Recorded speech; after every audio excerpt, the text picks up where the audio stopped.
All right, we are here on June 9 for the Georgetown Select Board meeting. And as part of this meeting, which will recess very soon, we will also conduct a Board of Assessors meeting with several pending abatements to address.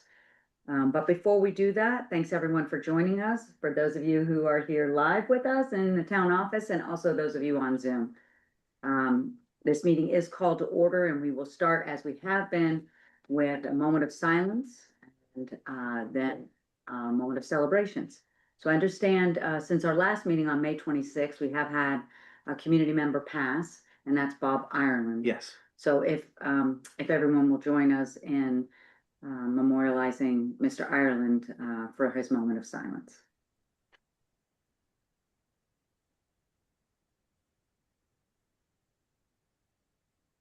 All right, thank you, and our condolences to his family. In terms of June, there's a lot going on in June to celebrate here in Georgetown. We have several of our graduates, our local high school graduates. We might have some college graduates as well. And I know, Katie, you've got a graduate in your family, Luella. Yeah, and we held a little dinner party at the community center on Friday night. That's wonderful. We had 9 graduates from Georgetown Great. attending. It was great. We even had an exchange student that's living in Georgetown. Will be graduating from Morse this year. Wonderful. Yeah, it was really nice to get the crew back together. Okay, and all high school graduates. High school, yeah, Okay. all at Morse. Okay. Oh no, Morse and then one other. One other. Yeah. And then we'll have some 6th grade graduates. We've got about probably 8 to 10 of those at GCS, and that'll be on Wednesday the 17th. Yeah, yes, that's right. Okay, I was trying to, because school went later Yeah. this year than expected. Were you gonna say, Kathy? Yeah, I was gonna say, I think the Morse graduates are coming back to the school tomorrow. They Oh, are. That's right, to in do their cap and gown. walkthrough. Yeah. Yes, Yeah. in their cap and Yeah. gown. That's right. Okay, so that's fun for Mhm. everyone. Mhm. Okay, so that's something to celebrate. We're also celebrating the dads in Georgetown and the granddads. So Mhm. June is grads and dads. We're also the kids will do their boat launch on Right. June 16 at 9:30 for those community members that want to see. So we'll celebrate the boat launch that they made at the Maritime. And I know we have some community volunteers that volunteer at Maine Maritime too. And do we have anything else? Yeah. Anybody else on celebrations? We do not. Do you mind if I check that just to make sure it's not elections for Angie ringing it? Yes, Because I oh, know sure. she had a call. Yes, I yes. rarely would leave a meeting midstream, but today is an exception. Today's an exceptional day, and I'll just take this moment to encourage everyone who has not voted yet to please go vote. You still have an hour and about 26 minutes before the polls close. Mhm. So, we should also celebrate democracy, that we still get to vote in, that, like some countries, Yes. don't always get to exercise their rights to vote. Our country does. Was not what we thought, so we're all Okay, set. And we Right. could celebrate that. We apparently had a very good turnout. we had a great turnout today so far Yeah, at the polls, so. I'll beat you to the thing. I was gonna mention it later, Okay. but we've already had about 450 to 500 voters. Great. With them processing absentees, we don't know what the final number is, but that's with another hour and a half to go. That's right. So we just encourage everyone to vote. And I think that's it for our initial celebrations. And so we are close to the Board of Assessors, but we can go ahead and start with public comment, please. If there's any public comment in the town office, we usually start with folks at the town office. No? Okay, great. Anybody online would like to offer a public comment? All right, seeing none, we will now recess this select board meeting, and 6:35, we will open up the Board of Assessors meeting. And thank Mr. Van Tynen, our town assessor, for many years now, for joining us. And we will start with the initial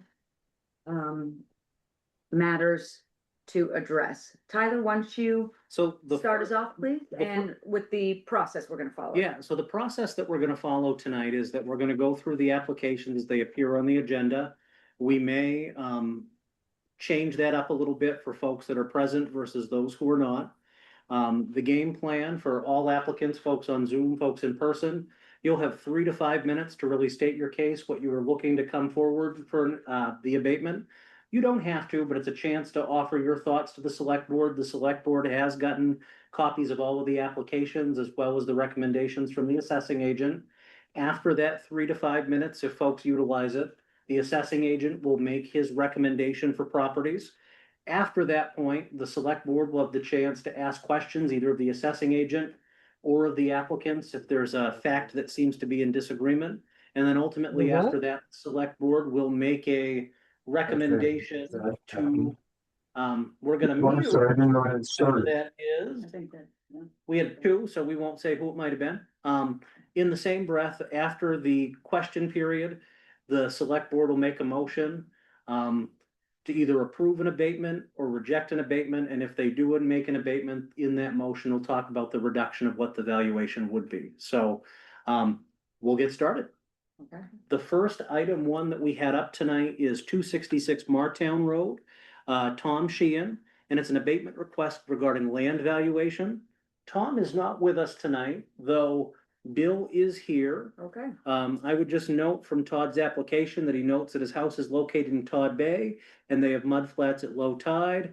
Neighbors on both sides pay about 360 to 480,000 an acre, while Todd is being charged, Tom Sheehan rather, not Todd, my apologies. No worries. A little over $1 million per acre. One neighbor is on deep water, another neighbor is on mud flats, and he offers a little bit more of background there. You already have the application, so I won't belabor the point.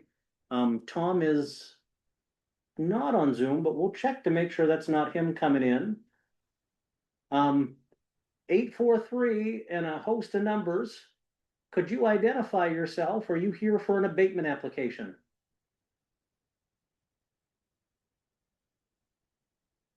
I believe not. They did unmute. Are you there? Seeing none, and with Tom not here, I would turn this over to Bill Van Tynen for a recommendation. And just one other thing for process as we transition between, we have 9 abatements tonight. I will fill out once the board makes its decision on the 2 applications as we go. So at the end of the evening, they're more efficient for signature. So what's laid out will not look as laid out in a little bit. Okay, Tyler, thank you. And you may want to mute anyone who's not muted while Bill is talking, because that might be a little bit easier to handle. All right. And Bill's muted. Yeah, Bill's. And Bill, you're all set to please address. We can't hear you. You've So got. you can hear me now? We Yes, can. we're good. Thank you, Bill. I have visited the Sheehan property in the field. I've also looked at it on aerial photographs, and I've looked at it, the electronic navigation maps of the Coast Guard. It's located very close to the change from Todd Bay to River. And Todd Bay is very tidal. It's mud flats at low tide. And I've confirmed from all of those things that property really is on Todd Bay, and I have made that change. It's also a very unusually configured piece of property. It's got a little bit of frontage on what everyone would describe as Todd Bay, but then it has some other frontage, really on a little cove that is off of Todd Bay. So he was able to give me a reduced copy of. I've confirmed that the lot size is correct, agrees with the survey. But for the on Todd Bay and the odd configuration with kind of some of the side frontage really being on a small cove on Todd Bay, I've made changes, and I recommend an abatement of $251,200. Okay, thank you, Bill. Are there any questions for Bill about his recommendation? No. Okay, I'll entertain a motion on this property. I move to, well, if, The way the way I would Oh, do motions is I would move, you could move to accept the assessor's recommendation on. Just make sure we cite the map and lot of the parcel. okay, And then if there is an abatement dollar amount, we'll want to utilize that as well, just so it's in there for the minutes. yeah, and if it agrees with the applicant, then we're approving it. If it's anything different from the applicant's request, then it's a denial. No, so if it doesn't exactly mirror up, some folks have requested abatements Mhm. for, let's say, 500,000, not right now, and if the town comes forward recommending 300,000, it wouldn't be denying the abatement, it would be approving an abatement in the amount of what the town is gonna ultimately put forward. Okay, that makes sense, okay, okay. all right. So I would move to accept the town assessor's recommendation of an abatement of 251. Oh, you want the map 5 lot 37 5 or lot 37, yes. and an abatement value of $251,200. I'll second that. All those in favor? And that is unanimous, so let's hang tight real quick. All right, thank you, Bill. We've got more, as you know.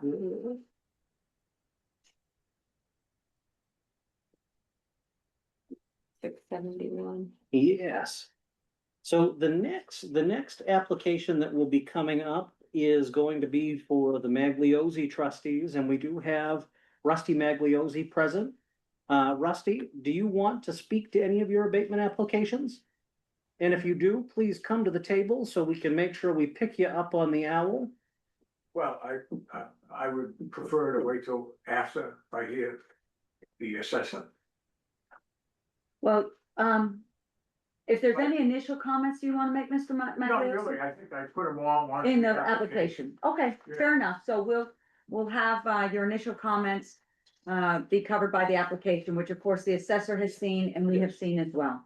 And so, Bill, if you could please address, So the first That one, there are three. Yeah, there are The three. first one, and I think we'll do them one at a time. sounds The good, first one's going to be 44 Stevens Lane, 10R lot 26, and it's an abatement request for land and building valuations. And 10R lot 26. Uh, Um, Sorry, Tyler, what lot are we on first?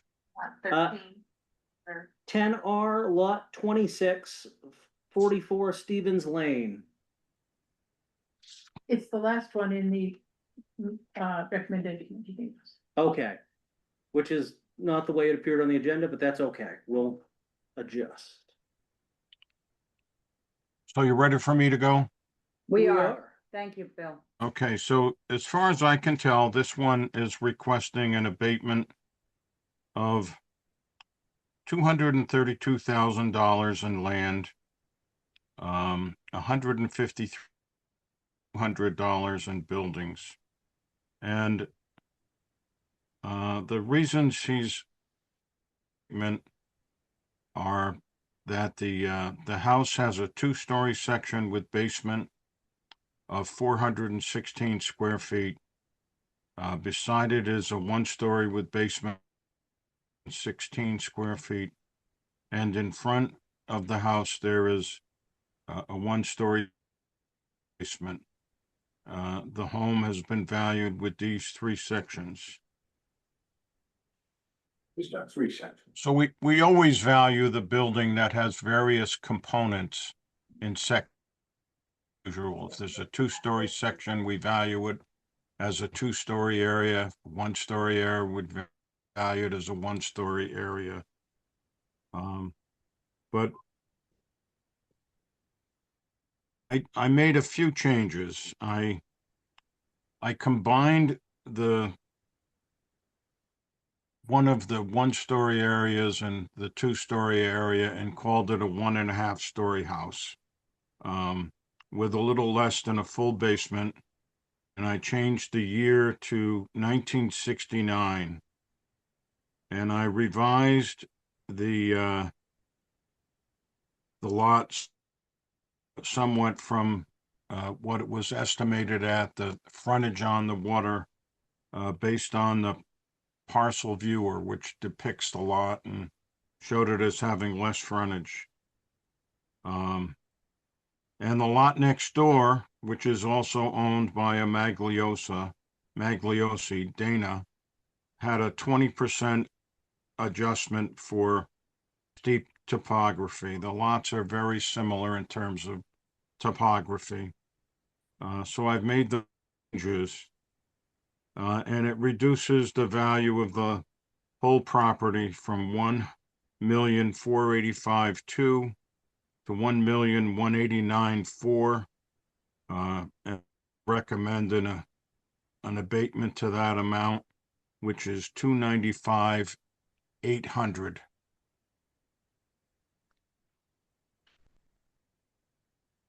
I have a question. In the last sentence there, I think there's a typo, or maybe I don't understand, but it says it results in a valuation of $1. Bill did just before the evening had caught that typo. I just had not had a chance to get to the Okay. board, new copies, because they'd already been circulated. Right.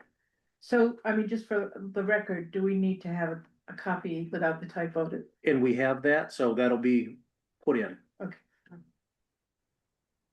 Thank you. but that's a good catch. Well, it was kind of dramatic. Yeah, Absolutely. I figured there must be a typo and that Bill would address it if we didn't. Did you have a All right. question, Mr. Magliosi. comment? And if you could come up to the table, thank you. I know it's only one row, but it actually matters to the Yes. folks on Zoom. Okay. First of all, there's really no basement, it's a crawl space. And the area that I have down there is like 16 by 16 if it's that. And the other thing is that lot is only 1.1 acres, I believe. And it's not a 2-acre lot. It's 1.28. 1.28. Because I found two areas for a septic system on that lot, and at that time I could cut it down.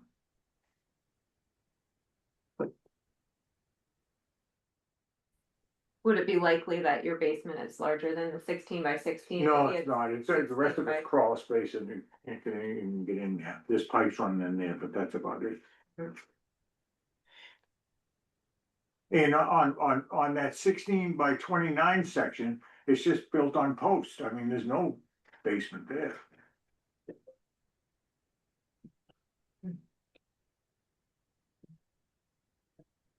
Do you have a response to that, Bill, or a thought, or do you believe the recommendation still stands, given that you are lessening it to a one I and a think half we year? corrected the frontage of the lot. I think the lot size is accurately portrayed as 1.28 acres. I've changed the basement to a wet basement of half the area of what I called the 1.5-story house. And I have the front addition, I believe it's, the front addition as not having a basement, just being on a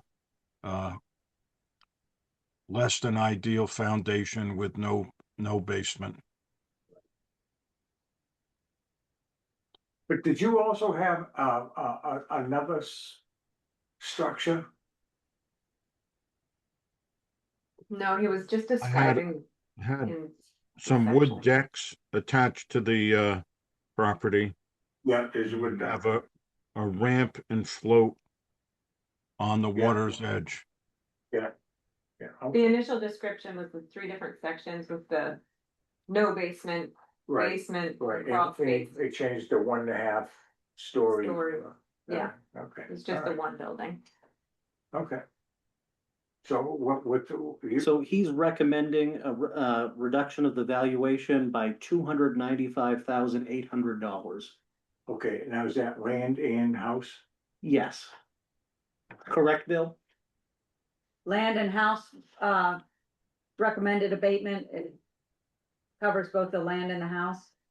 Bill, I'm sorry, I'm having trouble hearing you. Yeah, the question is, your recommended abatement of approximately $295,000. Does that 295, encompass? 800. Okay, does that encompass both the land and the house? That's the whole property, land and building combined. That's what we thought. Okay, thank you, Bill, for that confirmation. So effectively, it'd be reducing from the total valuation, 295,800. That's correct. Yes, Okay. okay. Any more questions on this particular? Could you just read my application? What did I ask for? I don't have my application with 284, 284. 200 on the land. And on the building, Right, 74,000. so 900. 284, 200 plus 74, 900 is the two that you can total together, so approximately, 350 some. Yeah. So it's about 60,000 less, give or take, of what you were requesting, Okay, but still just shy of 300,000 off of what's currently on the rolls. okay. All right. Okay. Fair enough. Any other questions, for Bill Van Tynen or Mr. Magliozzi? If not, is there a motion as it relates to this particular part of the I move, Magliozzi property? yeah, Go ahead, I Kathy. move in regards to the Magliozzi property, account number 923, map 10R lot 26, that we accept the recommendation as given. And the amount is, Total abatement recommendation is 295,800. okay, I'll second that. All those in favor?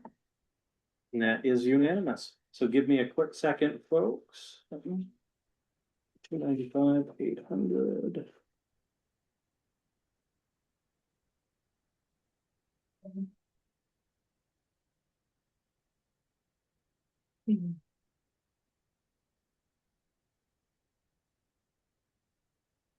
Thank you for that indulgence. The next up that we have is 120 Jewett Road, map 1R lot 13, also owned by the Magliozzi trustees. And that again is 01R lot 13. Mr. Magliozzi, do you have anything you want to say about this particular property, sir? Well, I'd like to hear what the assessor says, but this lot was an existing lot years and years and years ago. It's not on an approved road. Okay, it's basically landlocked. And it's only 6,000 square feet. And it's all ledge. Luckily got a septic system in there. And the house is only 600 square feet. So I don't see how you can get. I didn't get $500,000 for it sold. Well, Mr. Van Tynen, can you please address this particular property that's approximately 600 feet? Forget the map, but he knows where we are. 120 Jewett property- Road. 120 Jewett Road. Ready for me to go? Yes, please. Okay, so this small house is 600 square feet. I don't have a problem with the owner's estimate or measurement of the size of the building. And it has an accessory structure, a shed, that's only 80 square feet.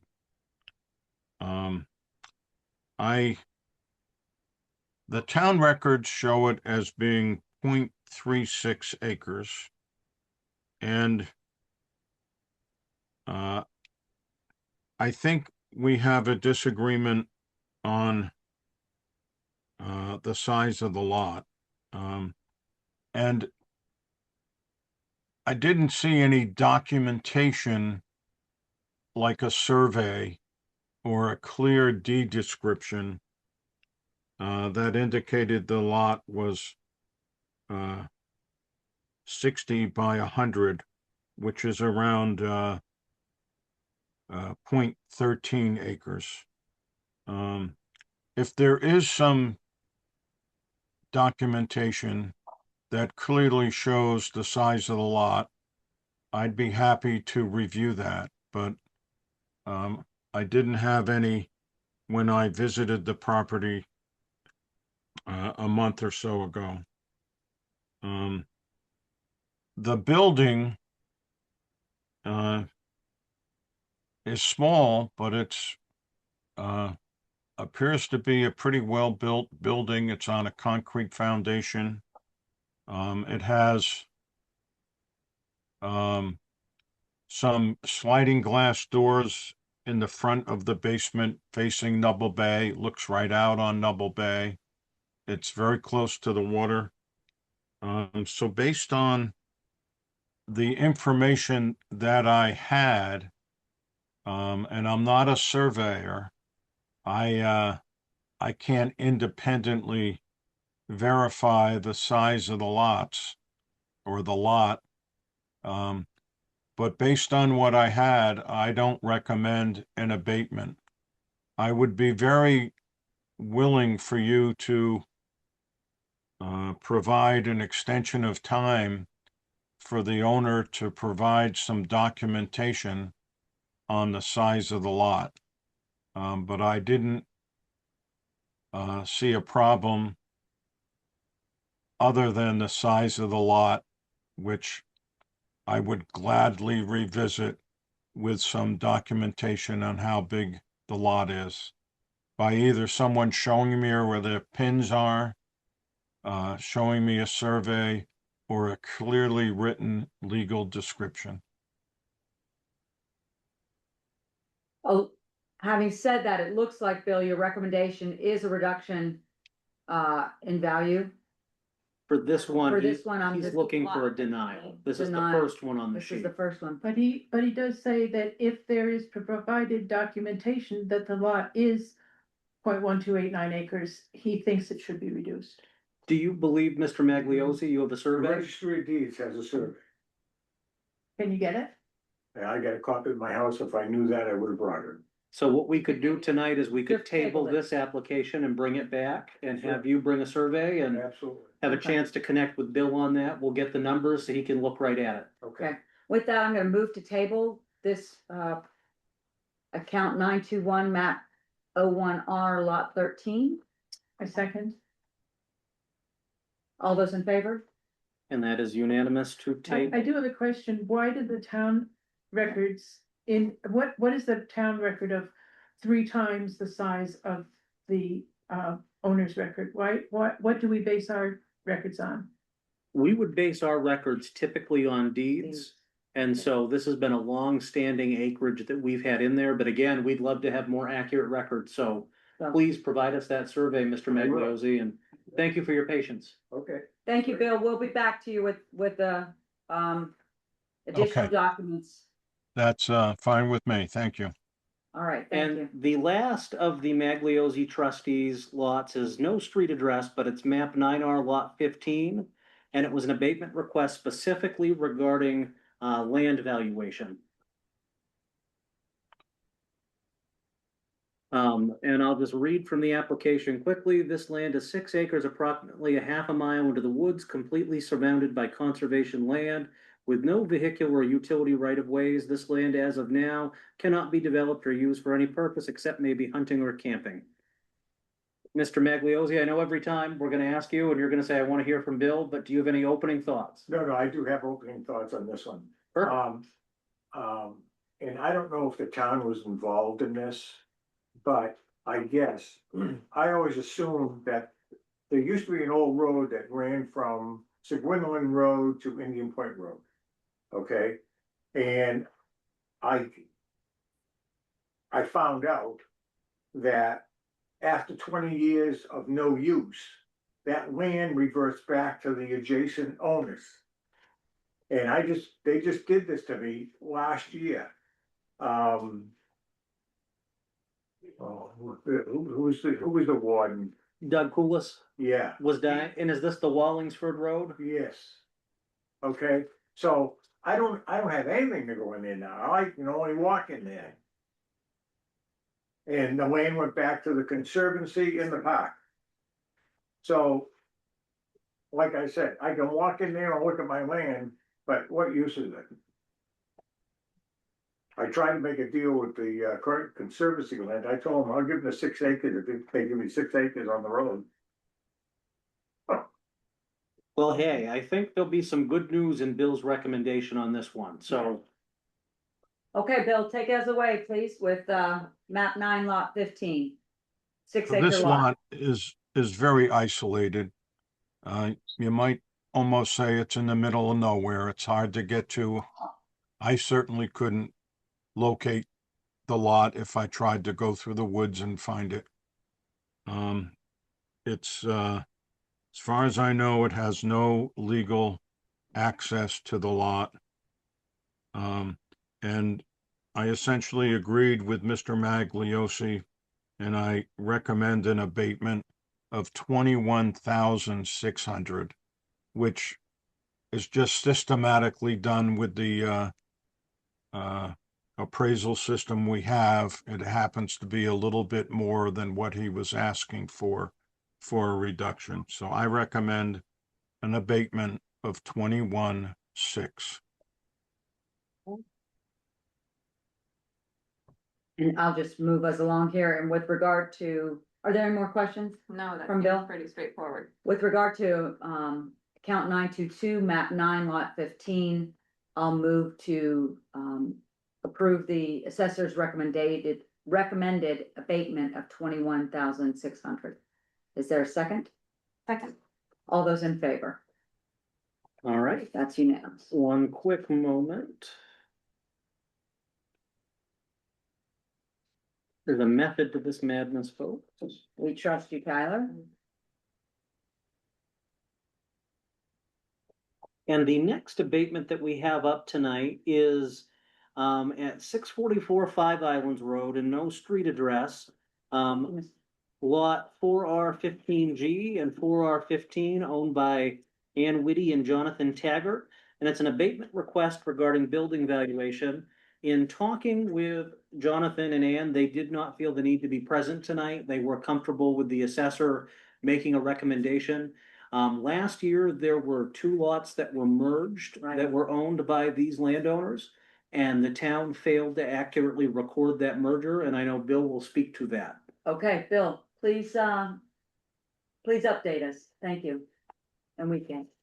So this lot basically should have been combined for tax assessment purposes on the tax map and in our valuation.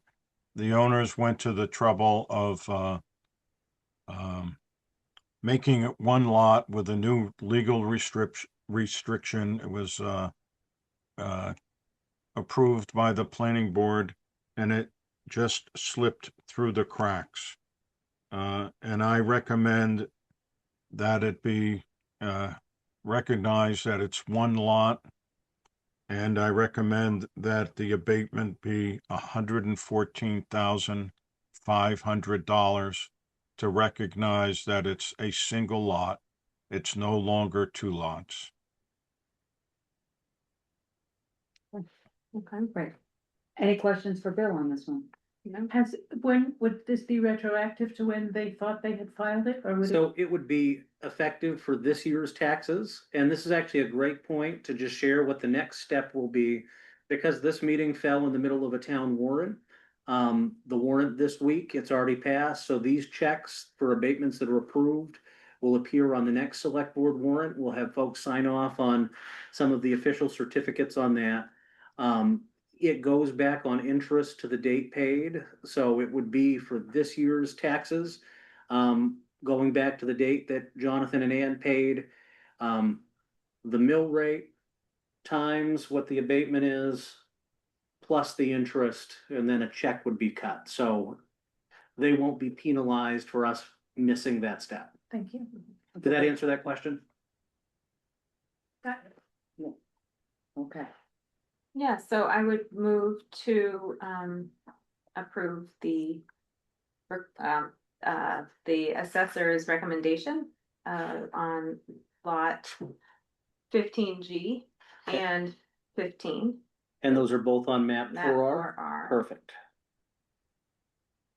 And do we need to also prove that there's a new account number for this? Well, it would just be merging into one of the existing lots, so one account Okay. number will disappear. He says account 307 is gonna disappear and surviving account 1269 is gonna be. Lot 15. So I will second your motion. Any other discussion? All right, all those in favor? And that is unanimous. Hang tight one quick second.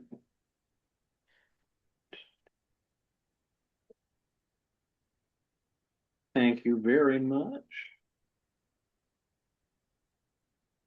Wait for this meeting run. Could be a while. You wanna go home and? You wanna go home and get the survey? Yeah.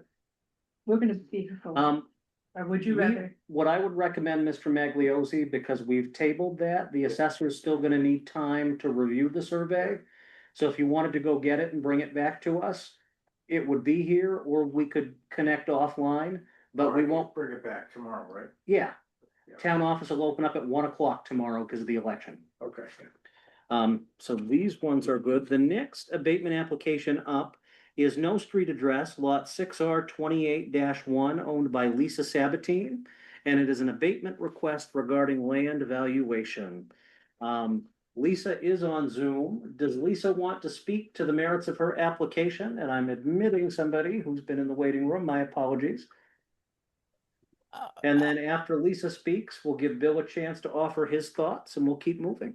And Katie, do you mind sliding? Just to say, Tyler, that as I think you both know, because you were out there, it's on a private road. The lot is split in half approximately by the private dirt road.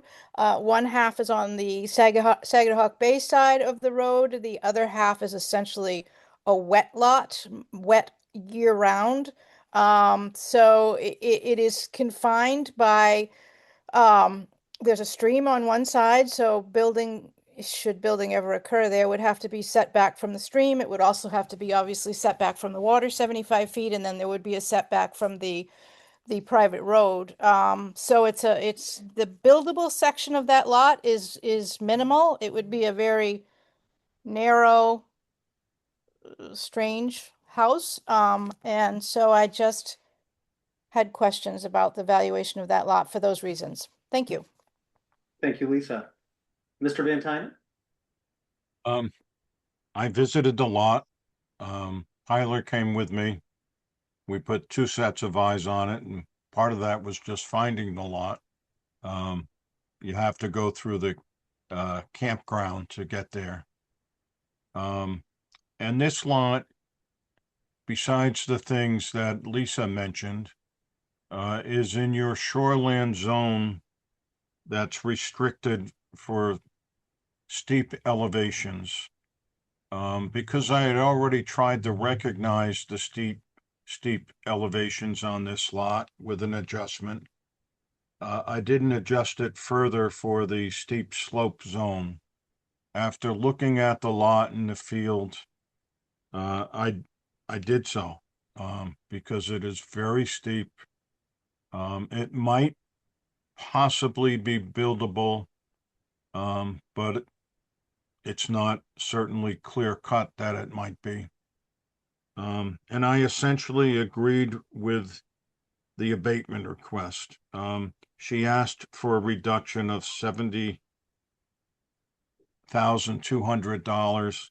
I recommended a reduction of $69,500, and that's just because I used more or less uniform methods that we use in tax assessing in Georgetown. So I recommend an abatement of $69,500. Thank you, Bill. In your recommendation, you indicated, and I think you just spoke to it, it had already had a substantial adjustment for its steep slope topography. And then you visited the site and gave the additional adjustment this year. Is that correct? I've made adjustments for it being in the zone and being a very, very steep lot with some wet area on the inland side of the camp road. Sure. All right, thank you. Any questions for Bill? No? Okay. Is there a motion on map 6R lot 28-1 involving Lisa Sabatine's land? I move that we accept the recommendation of the assessor in regards to map 6R lot 28-1 that is an abatement from a land value of $367,200 to $297,700, an abatement of $69,500. I'll second that. All those in favor? And that is unanimous. Thank you. Thank you. Right. And next up, if you want to join us at the table, Mr. Peterson, we have Stephen Peterson with us, whose abatement application was in your packet. For a little bit of background, they purchased 21 White Road, Georgetown for $1,468,750 on October 15th, 2025. The transaction was between unacquainted and unrelated parties. Sellers listed the property at higher prices than the transaction price for months prior to the transaction.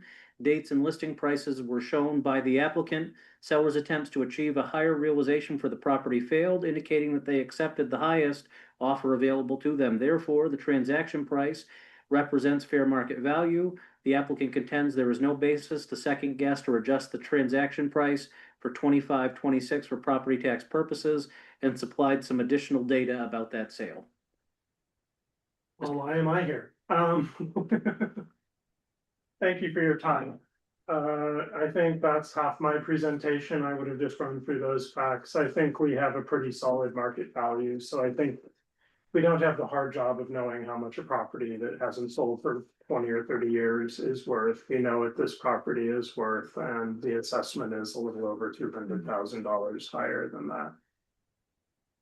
All I would add to what Tyler said is, in doing research, I have found PT 101, which is the property tax guide put out by the state of Maine. And my understanding is that, you know, property taxes are supposed to be equally assessed, and they don't have to be just value or fair market value, but everyone should be in the same relation to their just value. And assessed values are a little bit lower than market prices on average here. So an assessment higher than what I paid for the house seems not correct. So that's all I'll say about it. Thank you, Mr. Peterson. Bill, would you like to address this property on White Road? It is map 8R lot 19, please. I looked at the property a second time. It appears to be a very nice house. It has a nice garage with a small office or apartment above it. It did sell for less value than I assessed it for. It sold for, it was assessed for $203,200 more than it sold for. That's a difference of about 12%. In setting the values in Georgetown, we used a uniform approach, which is very much emphasized by the court decisions in Maine, where you're supposed to treat like property alike with a reasonably uniform method. In this case, it's a little higher than the sales price. In general, the law says that in any disputed valuation, if the assessed value is within 10% of the true value, that's, as a matter of practicality, that's close enough. In this case, it's 12%, but I still think it was assessed in line with other property in the same neighborhood, the big neighborhood between Harmon's Harbor and Reed State Park, and I don't recommend an adjustment for this year. Are there any questions for Bill about?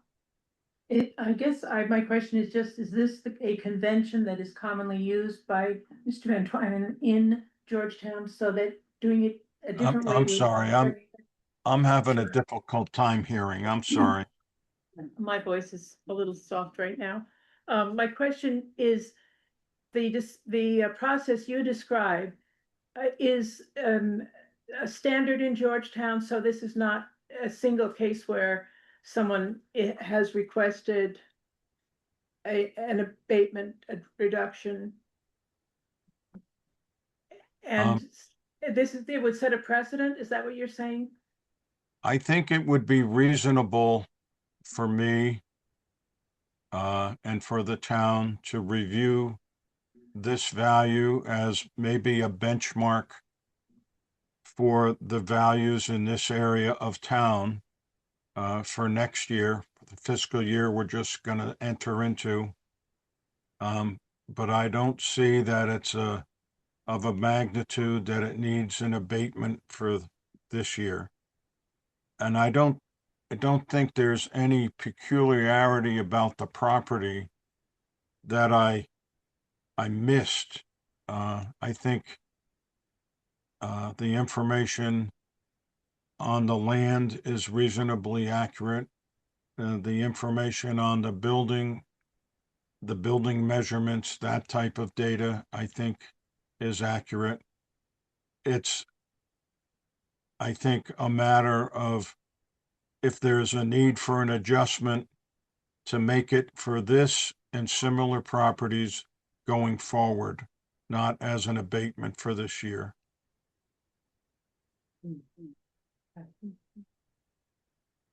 All right, Like you got a good deal. Well, it's the market value though. I mean, I'm an economist, so I'm wedded to market value, and I would simply read from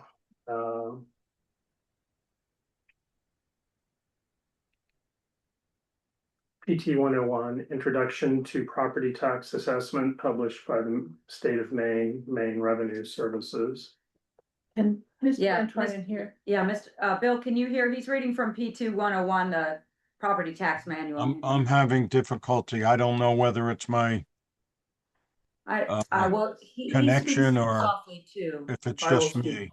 Yeah, thank you, Mr. Peterson. So just reading under this section in the heading, Basic Principles, and dealing with the Maine Constitution, Article 9, Section 8, which reads in relevant part, all taxes upon real and personal estate assessed by authority of this state shall be apportioned and assessed equally according to the just value thereof. It goes on to say, this paragraph is interpreted to mean that all taxation must be fair.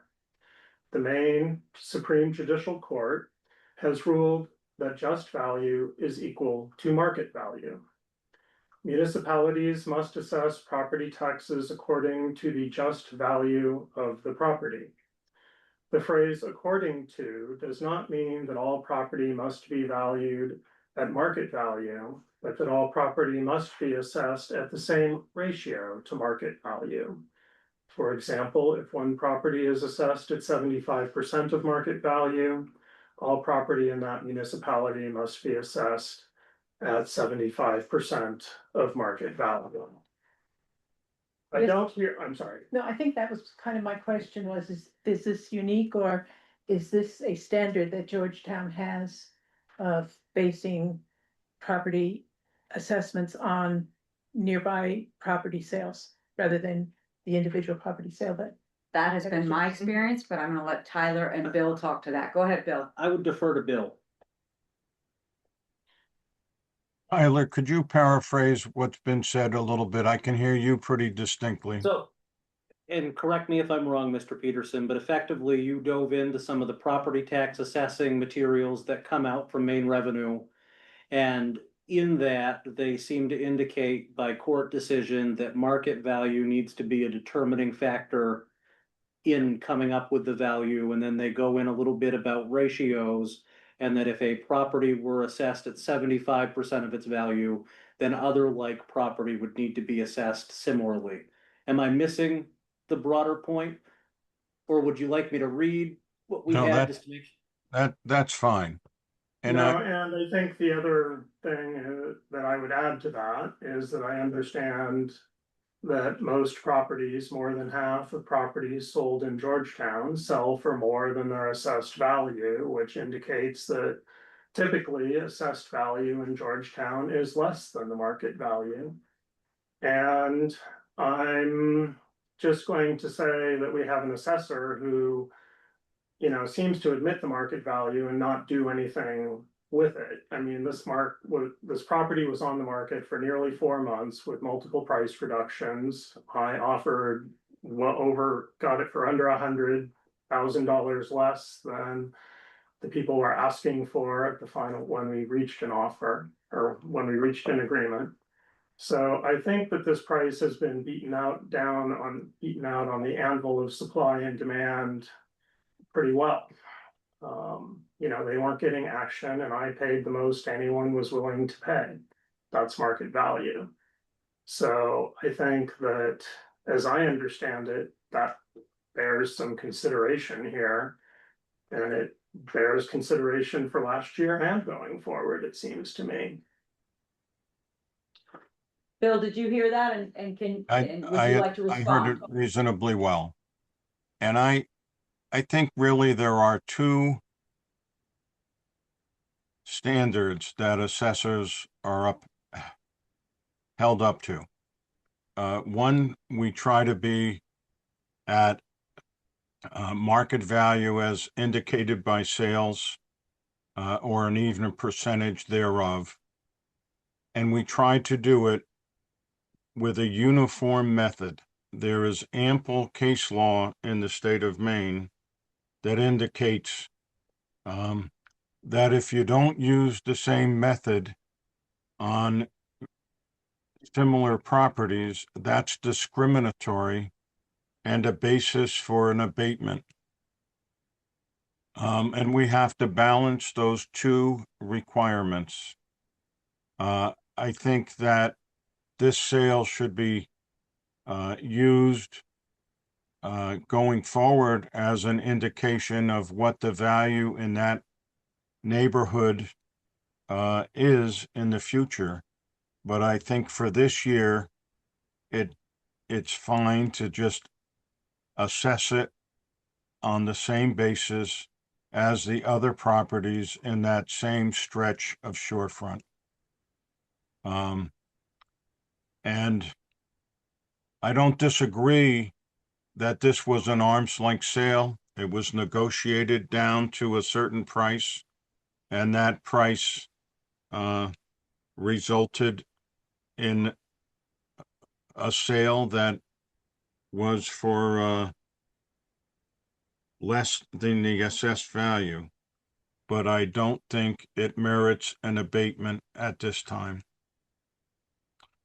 And it's okay if you disagree with me as assessors, but I don't think it's a good practice to rubber stamp each sale as it occurs with what the sales price was. I think it's emphasized very much in Maine law, especially as interpreted by the courts, that assessors have to use a uniform methodology that reasonably represents market value. And that's what I think we have done in Georgetown. Well, please. I recall that we had a similar situation last fall perhaps, and we had somebody and it may have been in this neighborhood, and I'm just trying to remember that. I do know this property actually was previously brought forward for an abatement. And the That's what I'm board back remembering. then did deny that, but that's separate tax year as well. Sure, that's why it's sounding familiar to me. Okay. I feel like Thank you. there are two issues here. One is the request in front of us. The other one is that the uniform standard that we use, which Bill Van Tynen explained so well, is that the standard we want to use? Because in some ways I feel as if we accept the argument that Mr. Peterson is making, there are many people in town who are gonna jump on, but my sale price was lower. And we have heard that before. Yeah, And we've consistently gone by the neighborhood, because if we treat one house differently, we tried hard not to, give disparate treatment. yeah, exactly. I Whereas think we're some setting a states, precedent. whereas some states do require that you take the sales price and put it in and you move forward. That's not Maine standard per se. Well, It's a factor in the standard, but it's not the identical standard. well, I understand, but, you know, discriminatory treatment can be viewed in different ways, right? Because I actually have a market value and we have, you know, I read you the standard, right? From the basic principles of assessing. Here, we're playing fast and loose. Our assessor says within 10% is okay, and we're at 12 and we're still okay. So this is, you know, I realize that you may have misjudged a neighborhood. But that's not really my problem. I wouldn't say that, I don't think we've said we've misjudged a neighborhood. When we have assessment, abatement requests, we rely on our assessor, who has been our town assessor for many years and is familiar with this town, to remind us of what his uniform approach is to waterfront land or land that may have building restrictions because of it's in a shoreland zone. So there is historically, we have had a system of addressing different properties depending on the neighborhoods, and Mr. Van Tynen has been implementing that uniform approach, and we've been hearing him do that through the years. So that's what we have to contend with when Kathy says, how is this property going to be treated versus its neighbors? We have to contend with that because we will be answering to those neighbors. And you did get, you know, it's good that you were able to negotiate. Our concern has to be what's fair for the town and what's equitable for the neighborhood from an assessor point of view. What were you gonna say, Tyler? And I would just also note, not foregoing which direction the board is going, but in the event that there was a denial tonight, you could appeal it to the Saginaw County Board of Assessment Review, which takes an extra look at these kind of discussions.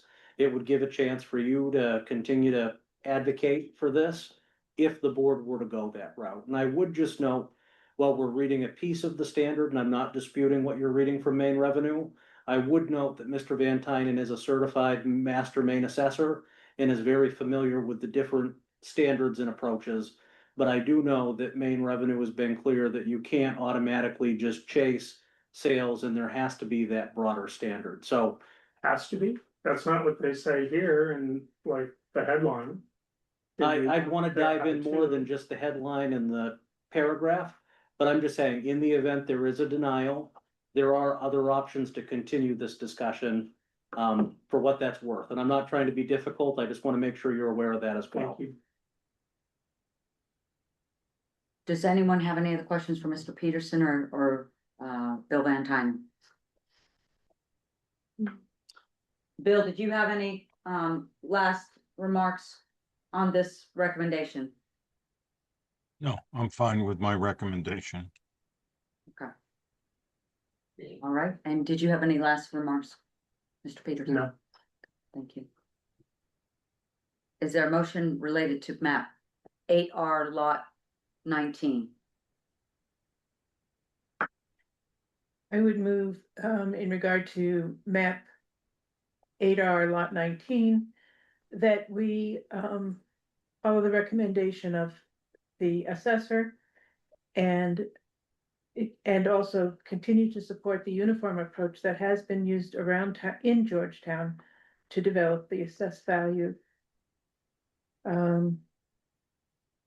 treating like property alike. I'll second that. So one of the words that would need to be in there is either the approval or the denial. Okay, So just for what that's it would worth.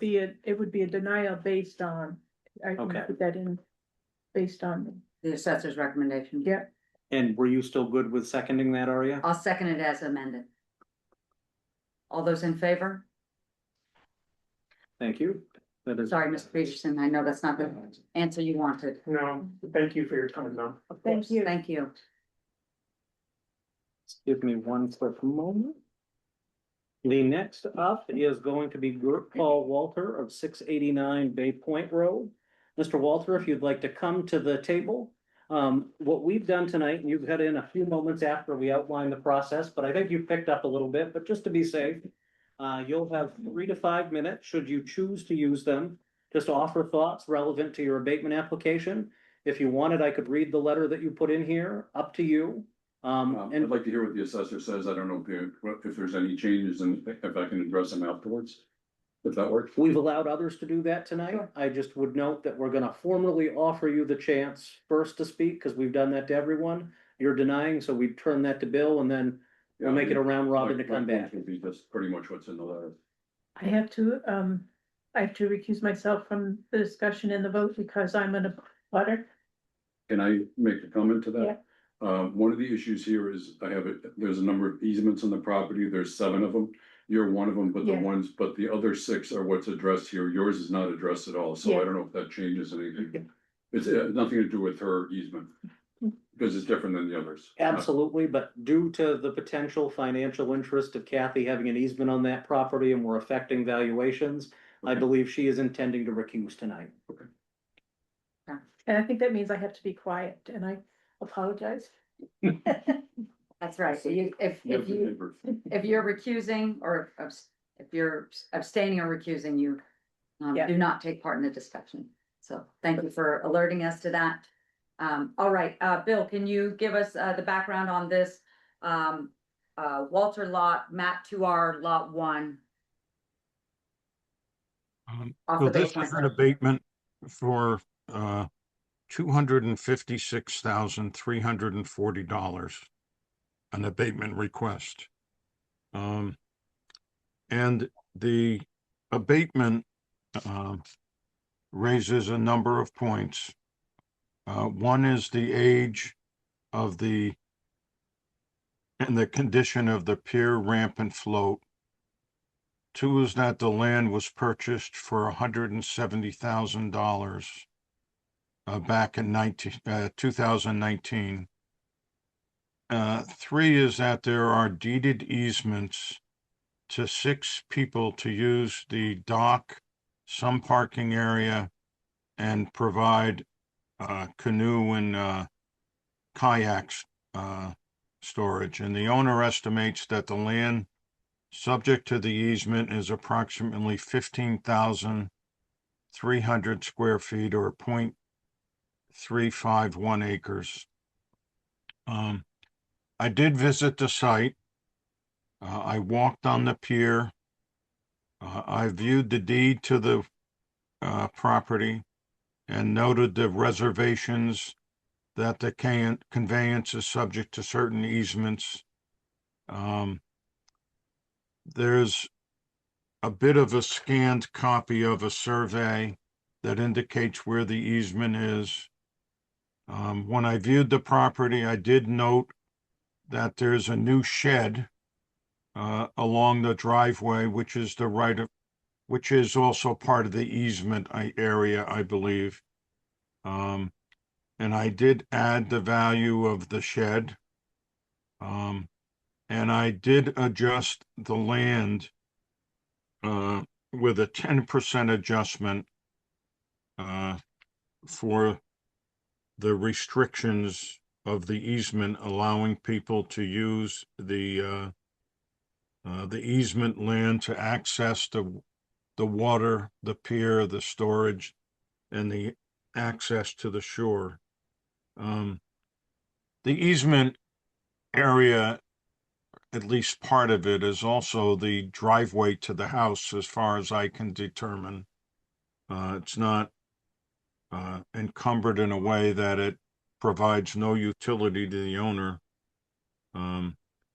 But I also adjusted the age of the dock system. And I recommend, after those changes, I recommend an abatement of $104,300.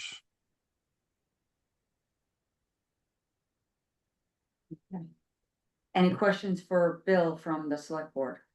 I was wondering how you came up with the 10% for the easement restriction.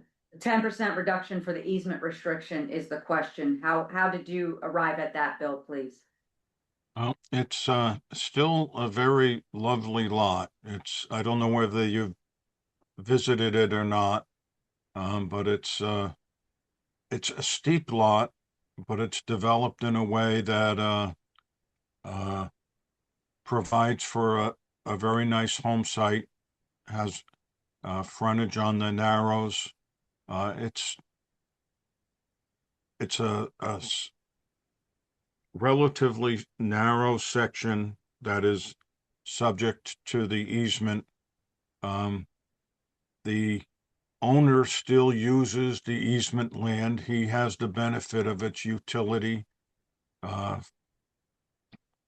subject to the easement. It's not like he doesn't own the land and have some use for the land, but he does have to tolerate the use that historically has been deeded with an easement to the 6 owners that he has cited. That's also a point. It's not an easement for everybody in the world. It's an easement for 6 parcels of land. And so that is the 10%. Those different factors got you to the 10% reduction versus some other percentage, is that kind of what Right, your like, question was? is the It's square footage of the 10% of the primary land value that is oriented to the water. Sure. But the 10%, did you come to that number using maybe square footage of the easement compared to the total lot size, or?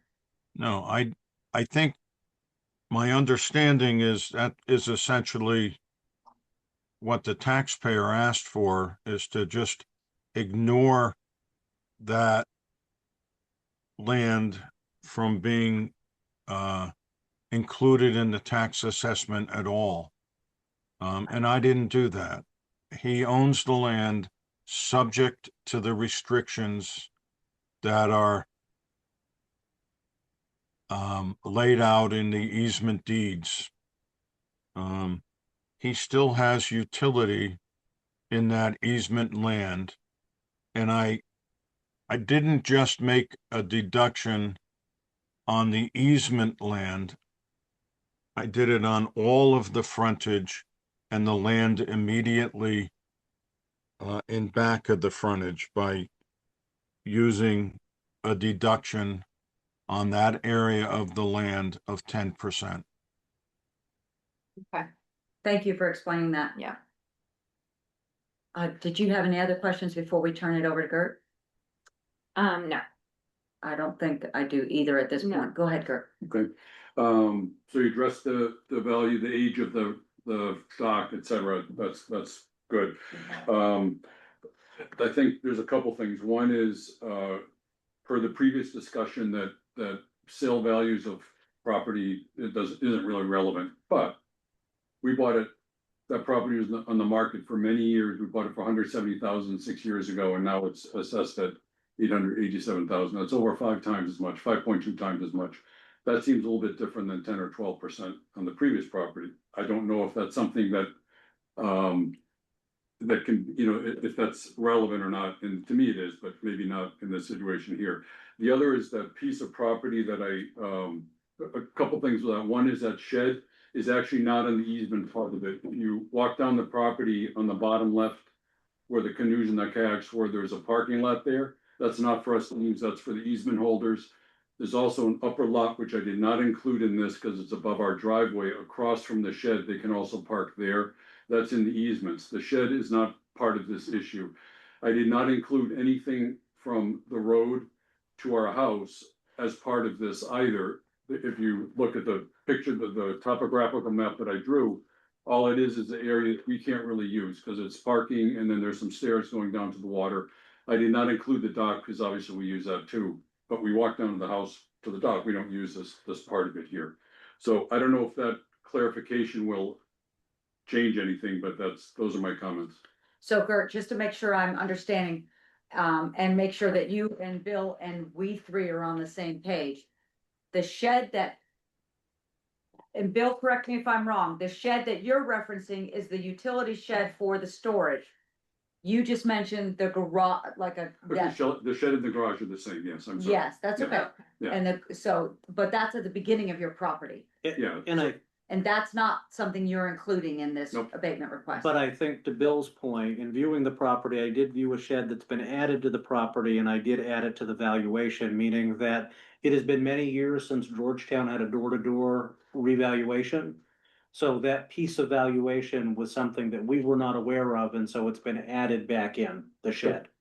Even though it's not part of the land, it's structure. It's something that you should have an assessed value for, and Okay. so it's been picked up. Okay.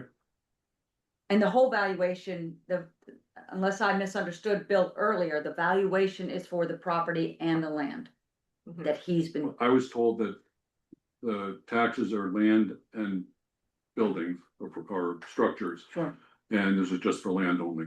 So the other part would not be, I mean, the shed's there, so that's added to it, but okay. Mhm. Bill, were you able to hear Gert Walter, and address any, points you would like to address?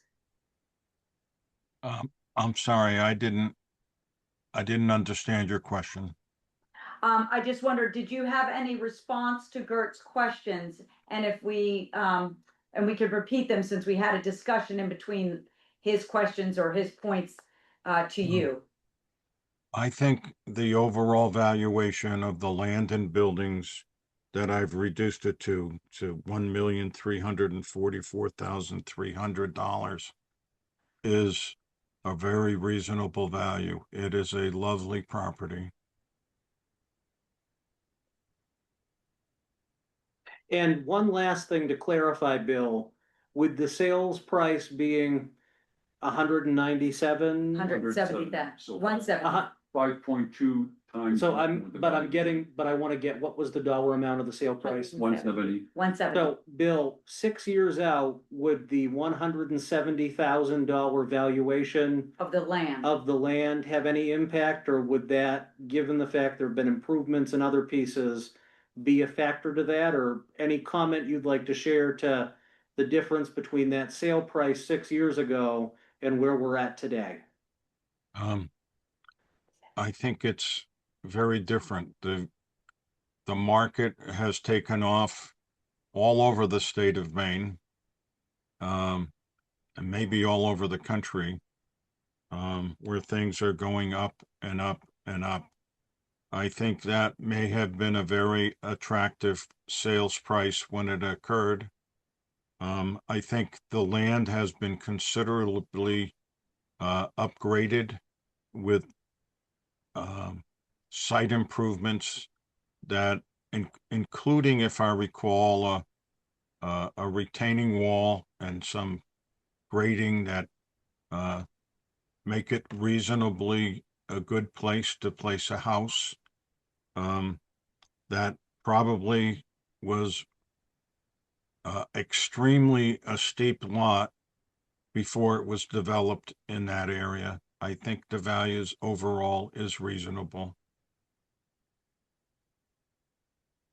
Do you have any other? Thank you. And Gert, when y'all bought the property, given the price, there was nothing on it. It was completely unimproved. It was just property. The dock and the shed were there, and Right. there was a dirt driveway. Okay, Well, part of it was paved, but okay. bottom part was dirt. I made that assumption based on the sale price or purchase price. All right. Katie, do you have any questions? Because it's just you and I having questions at this time for anybody. Yeah, And Tyler. no, I think I get the full picture. And, yeah. Is there a I'm motion? good. Yeah, I would move to approve the recommendation on map 2R lot 1 from our assessor for an abatement of 104,300. And I'll second that. All those in favor? And that is 2, and those opposed and abstaining? One abstain. Okay, perfect. Thank Okay. you. Thank you. Thank you. And just in case you missed the explainer, Gert, Yeah. before we go to the last abatement, because this meeting fell in the middle of this warrant, you will get notice that the decision was just made, and a check will be coming after the next warrant to make up the difference of the 104,000 times the mill rate, plus the equivalent of what interest you would have paid based on last year's town meeting vote. So, thank you. Thank you. And last up tonight for the abatements that we have before us is an abatement application from Dana Magliozzi. I do see a Dana online if Dana wanted to offer thoughts, or I could very quickly read the summary that he had on his application. He notes that this property was recently appraised for a divorce. Enclosed is the appraisal, and I would just note that members of the board were provided copies of the appraisal in their packet. The value of $508,000. This property is unique, and the blanket assessment is grossly overstated. Per the applicant, there is no access to this property except to him, which is non-transferable. Dana, did you have any comments you wanted to offer relative to that before we go to Mr. Van Tynen? Yeah, can you hear me? We can. Yes. Oh, okay. Well, I mean, it's self-explanatory. I actually have an appraisal. So, it's tough to argue with an appraisal, but what's not on that appraisal is there is no access to that property beyond me. There is a right of way where you could walk through, which I thought you could put a road in someday if the property ever got transferred, but you cannot because it only has 10 feet access to the Seguinland Road. You need 20 feet access in the town of Georgetown. It's either 18 or 20. I didn't even realize that until I was going through this divorce. But anyway, the appraisal self-explanatory. I mean, you can't value something at $1.2 million when it's really worth, 550, 600,000. It's really not even worth that because it's unsellable. I'm the only one with access to that. When I die, nobody has it. So, of course, I want to be fair here. So I just want something reasonable that would be acceptable to me. And that's all. Thank you. Thank you, Dana. Thank you. Mr. Van Tynen? One of the main issues, perhaps the main issue on this property is the access. In the deed to Mr. Magliozzi, there are certain things that are provided in a regular conveyance, including some access or reference to rights of way on old plans. And there are certain things provided as a license just to Mr. Magliozzi that can't be passed on, sold, inherited, etc. And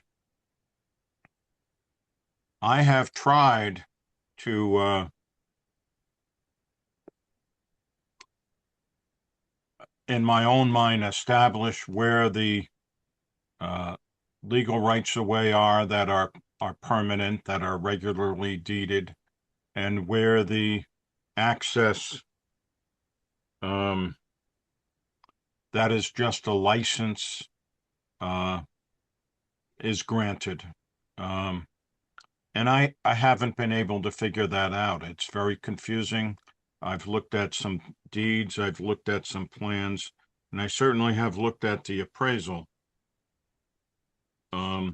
So I guess there is an issue on the access, and if there was some kind of documentation on where the permanent access is, where the essentially private access is by license, it would be very helpful in me further valuing this property for the peculiarity of its access. There was an appraisal submitted, and I think you all have a copy of it.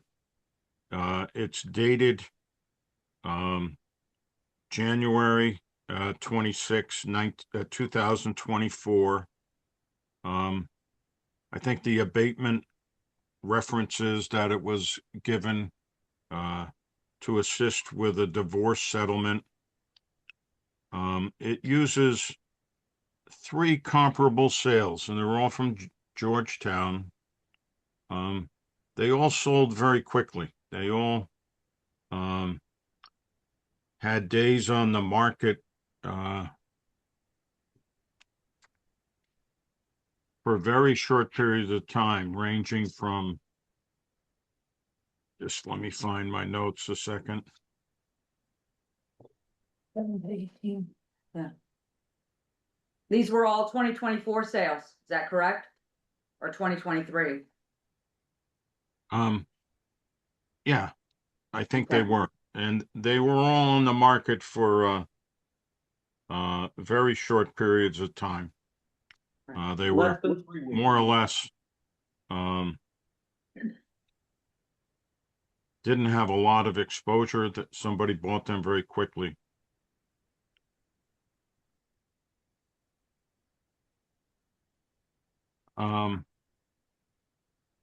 They all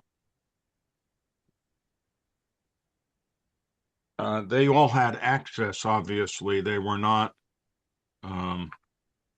landlocked. They were all land and building sales. And each one of the sales has an adjustment of $125,000 because of the access restrictions on the Magliosi property. Yeah, that was actually because initially I thought I could put a road in there. Come to find out, I can't put a road in there on the right of way that I have because it's not wide enough. Dana, with all due respect, if we could let Mr. Van Tynen finish, that's a great factoid and we appreciate it, and you'll have another chance to. Oh, okay. I'm sure that he didn't understand that, so I was just helping him out Okay, there. let's save some of those thoughts and then we'll let Mr. Van Tynen continue. Okay. In the appraisal, there's a cost approach section. The assessed value of the building is $222,800. On the cost approach section of the appraisal, the estimated replacement cost of the building is $377,914. Depreciation is estimated at $31,480 for a value of on the building of $346,434. So I just want to point out that if there's a problem with the valuation, it doesn't appear from this appraisal to be on the building. Our building value is significantly lower than his building value. There's a supplemental addenda to the appraisal that states the following. Based on assessed values of side-by-side properties and match pairs of land sales on the water, land lots sell in the subject area for $75,000 to $100,000 per acre. the subject's land value is only to an abutter due to the non-transferable right of way granted to the heirs of Arrest and Marie Magliosi, which limits the potential buyers to the abutter, who are all Magliosi heirs. The appraiser deducts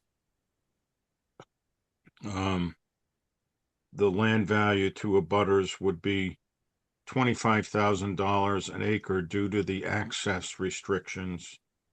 And the subject has a total site value without use restrictions of $225,000. I just want to emphasize that I disagree with that. I think land values on Harmon's Harbor and on most of the waterfront areas in Georgetown is a lot higher than the $75,000 to $100,000 an acre that this appraiser uses. And just for an example, on Harmon's Harbor, there was a sale of a building and land at 6 Pilot House Lane. It was 1.09 acres of land. It sold for $1,050,000, and the house was demolished, indicating that it was primarily a land sale. And that certainly indicates much higher land values than $75,000 to $100,000 per acre. There's another example on Cove Way, which is on Robin Hood Cove. Similar situation, a property that sold for $1,175,000 in 2023. It has 3.4 acres. It had buildings on it, had 400 feet of waterfront. All the buildings were demolished, and it certainly indicates that the land on this area was worth a whole lot more than $75,000 to $100,000 per acre. I really don't find the appraisal to be convincing. However, I certainly would be open to the board tabling this abatement request and requesting that Mr. Magliosi carefully, accurately document where he has a legal right of way, where he can drive on, and where it is restricted to a license only to him. One other complication that I see with this property is that the appraisal says that would have to be permission granted, or there'd have to be additional access granted by the Magliosi heirs. And I have a concern that Dana Magliosi may himself be one of the heirs and would be asking very close relatives or siblings to grant him access, and it's not really like it would be an arm's length transaction, a market value transaction to gain access from close relatives. But as it stands now, I don't have confidence in the appraisal, and that the valuation should be set at what the appraisal indicates. So Thank you, Bill. before we go much further, Bill, so right now, your recommendation is to deny the abatement, but you would be willing to recommend tabling if we can get some additional information regarding access? Yes, and much more detailed documentation on access than we have now. Like a sketch that indicates where the right-of-way that is a permanent legal right-of-way for access to the lot is, and where and how long the private access just by a license or permission is. And I certainly wouldn't mind hearing more about who the heirs are and whether one of the heirs would be Dana Magliosi. And is that information, Bill, that Oh, you'd wait be a able? second. Just a moment, Mr. Magliosi. And, We're and is still, that, and is that information, Bill, that you would want to get in real time tonight, or if the board were No, to no, table? no. We'd I be don't, able to wouldn't have time expect to be gather it. able to get it real time tonight. That, I just wanted to manage that expectation, so thank you. right, I think in order, this is complicated. And we'll let Mr. Magliosi speak in a moment ago. But I think there's a couple of other things in addition. If we are treating abatement applicants side by side, I know in the past, we have not relied on a 2-year-old appraisal. Right. So this is a 2-year-old appraisal, and we have not relied on those before in denying or approving other abatement requests. So that is something that we would also want to have as an update from Mr. Magliosi. But before we go further, Mr. Magliosi, did you want to address any points, please? Okay, so as of right now, he doesn't recommend any abatement, but he said 20% when he was talking to my dad for the land. I heard him say that he was going to 20% for the neighbor Dana. So now you're not saying that, Bill or William? No, what he was explaining, Mr. Magliosi, is that this parcel already currently has a topography reduction that reduces the land valuation by 20%. And so with your father's abutting piece of property, he wanted to be consistent with that 20% reduction. It wasn't a new 20% reduction. Oh, I see. There was on your father's property, but not in the sense here because it was already existing in tax records. I just wanted to interject to share that because I don't want to get confused with the confusing lot. Okay. So you have all the information. The town has all the information. I don't really know what you want from me. It shows that you have a picture of the actual lot. You have a picture of the access. You have everything you've asked from me, you already have. So what is it you want me to do? What is it you're asking me to do when you already have it? I would just give you the same thing. Perhaps. It's all in that. What? Yeah, I think what we could do is Tyler could draft up an email and we can conclude this offline. I'm gonna move to table this, assess this abatement request. I'll second. All those in favor, or is there a discussion? Just Yes. that we should say that it's 10R Thank you. 025A1. And I think before we hit table, Dana, what we'll do, is I'll be in touch in the near term, either via email or postal mail, most likely email, because I believe you're traveling. I will tell you, there are some things the town has for records, but the town does not have on every record, I can just speak candidly, Okay. access points to every piece of property. So I think some of the things Bill's looking for, we can get in touch with you, and if there are things that we can't come up with, that's fine, but it at least would give us a chance to continue this discussion to see if it is worthy of having an abatement or not. Okay, great. What I meant was everything's in that appraisal. All those pictures that he was talking about are in there. So, I mean, So If we I will could review just- it offline, but I will tell you that it would be helpful to me, having sat through many abatements with John Collins and Bronwyn and Katie and me and John and Bronwyn, excuse me, that I just know how we've handled old appraisals, and so I don't want to treat this differently. If we can have updated information and. Oh, so no, I we'll- understand. That's fine. we'll look Yeah. at that. I understand. That's just the value of the property in 2024. I get it. I get it. Sure, So sure. no problem. I'll Okay, get- thank you.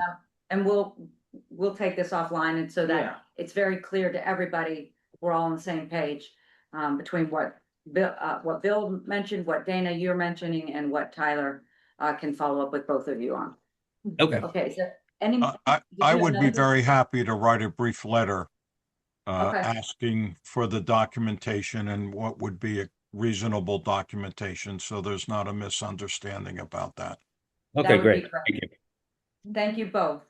Any more discussion from the board on this before we I'm- vote on the table? I'm fine. Okay, I apologize that The table is on the table, right? the table's on the table. All those in favor to table? And that is unanimous of those present. Again, thank you both. Thank you, Bill. Yes. All right, thank you. Thank you. Have a good night. Thanks. Okay, you too. And with that, at, Items to be added to the agenda. yes, at 8:07, I'm going to conclude the Board of Assessors meeting. And we will reopen the Select Board meeting also at 8:07. And I will pick it up where we left off with items to be added to the agenda. I know this afternoon, after you had sent out the link in the packet, Tyler, you received an email. So Yeah. go ahead. So just to touch base really quick, after the last select board meeting and public hearing, we received a request for clarification on some planning board ordinance related language from Kelly James, specifically about, whether or not legislation prohibited ADUs to be used as short-term rentals, et cetera. State legislation. State legislation. yeah. We did, respond. A member of the select board got in touch with Miss James, as did, Bob Trebona. And would you like to jump in, Katie? Effectively, there is not language in statute that requires prohibition on ADUs. There had been, over the course of many years of following legislation, going back to an LD 2003 from several sessions ago, ongoing discussions about building, housing, ADUs, et cetera. And I believe that there had been some miscommunication at the public hearing based on understandings of what other municipalities have modeled in language and so on. But we wanted to be abundantly clear that tonight, on items to be added to the agenda, that we would be adding Ms. James' clarification and request for clarification, as well as the responses From Bob from and the Bob. planning board side, yeah. And Katie did respond to Kelly as well to get back to some of those concerns. So Yeah, I recall that this came up at the public hearing. Clara asked it, Tiffany may have asked it, Kelly asked it again, Bob answered it. Katie, I remember you cited that 2003. Yeah. Or, LD 203. Do you Yeah. have anything you want to add? Well, I just think that the clarification is that the requirements on STRs is not at a state level. That is definitely, the state expects municipalities to determine what's right for their towns. And so Georgetown wrote up and passed ordinance on STR regulations a while ago. But it is not coming down from the state, and it doesn't have anything to do with that 2003 or the 1829, like we spoke about, Bob and I talked about at that ordinance hearing. Yeah, So, okay. yeah, it's good to get that set straight, and I Okay. appreciate it being brought to our attention. Okay. So, yeah, it's great. thank you. And if we didn't explain that as clearly as we'd hoped, to be fair, I thought we'd get that before an hour and a half of abatement, so my apologies. And when we got to that ordinance in the public hearings, I think we were 2.5 hours in by that stage. So not a reason to get a little bit wonky on the edges, but at the same time, it's great to correct the record. So thank you for helping do that, Katie. Right, and that was Yeah. a series of planning board ordinances that. Yes. So, It's complicated, yeah. very complicated. But the important part is that Bob addressed it and acknowledged it with Kelly, and then Katie did the same. So, as Katie said, thank you for bringing it to our attention. And, all right, so now we will address the, May 26th minutes. Have y'all had a chance to Yes. review those? Yep, I move we accept them as they are. and I'll second.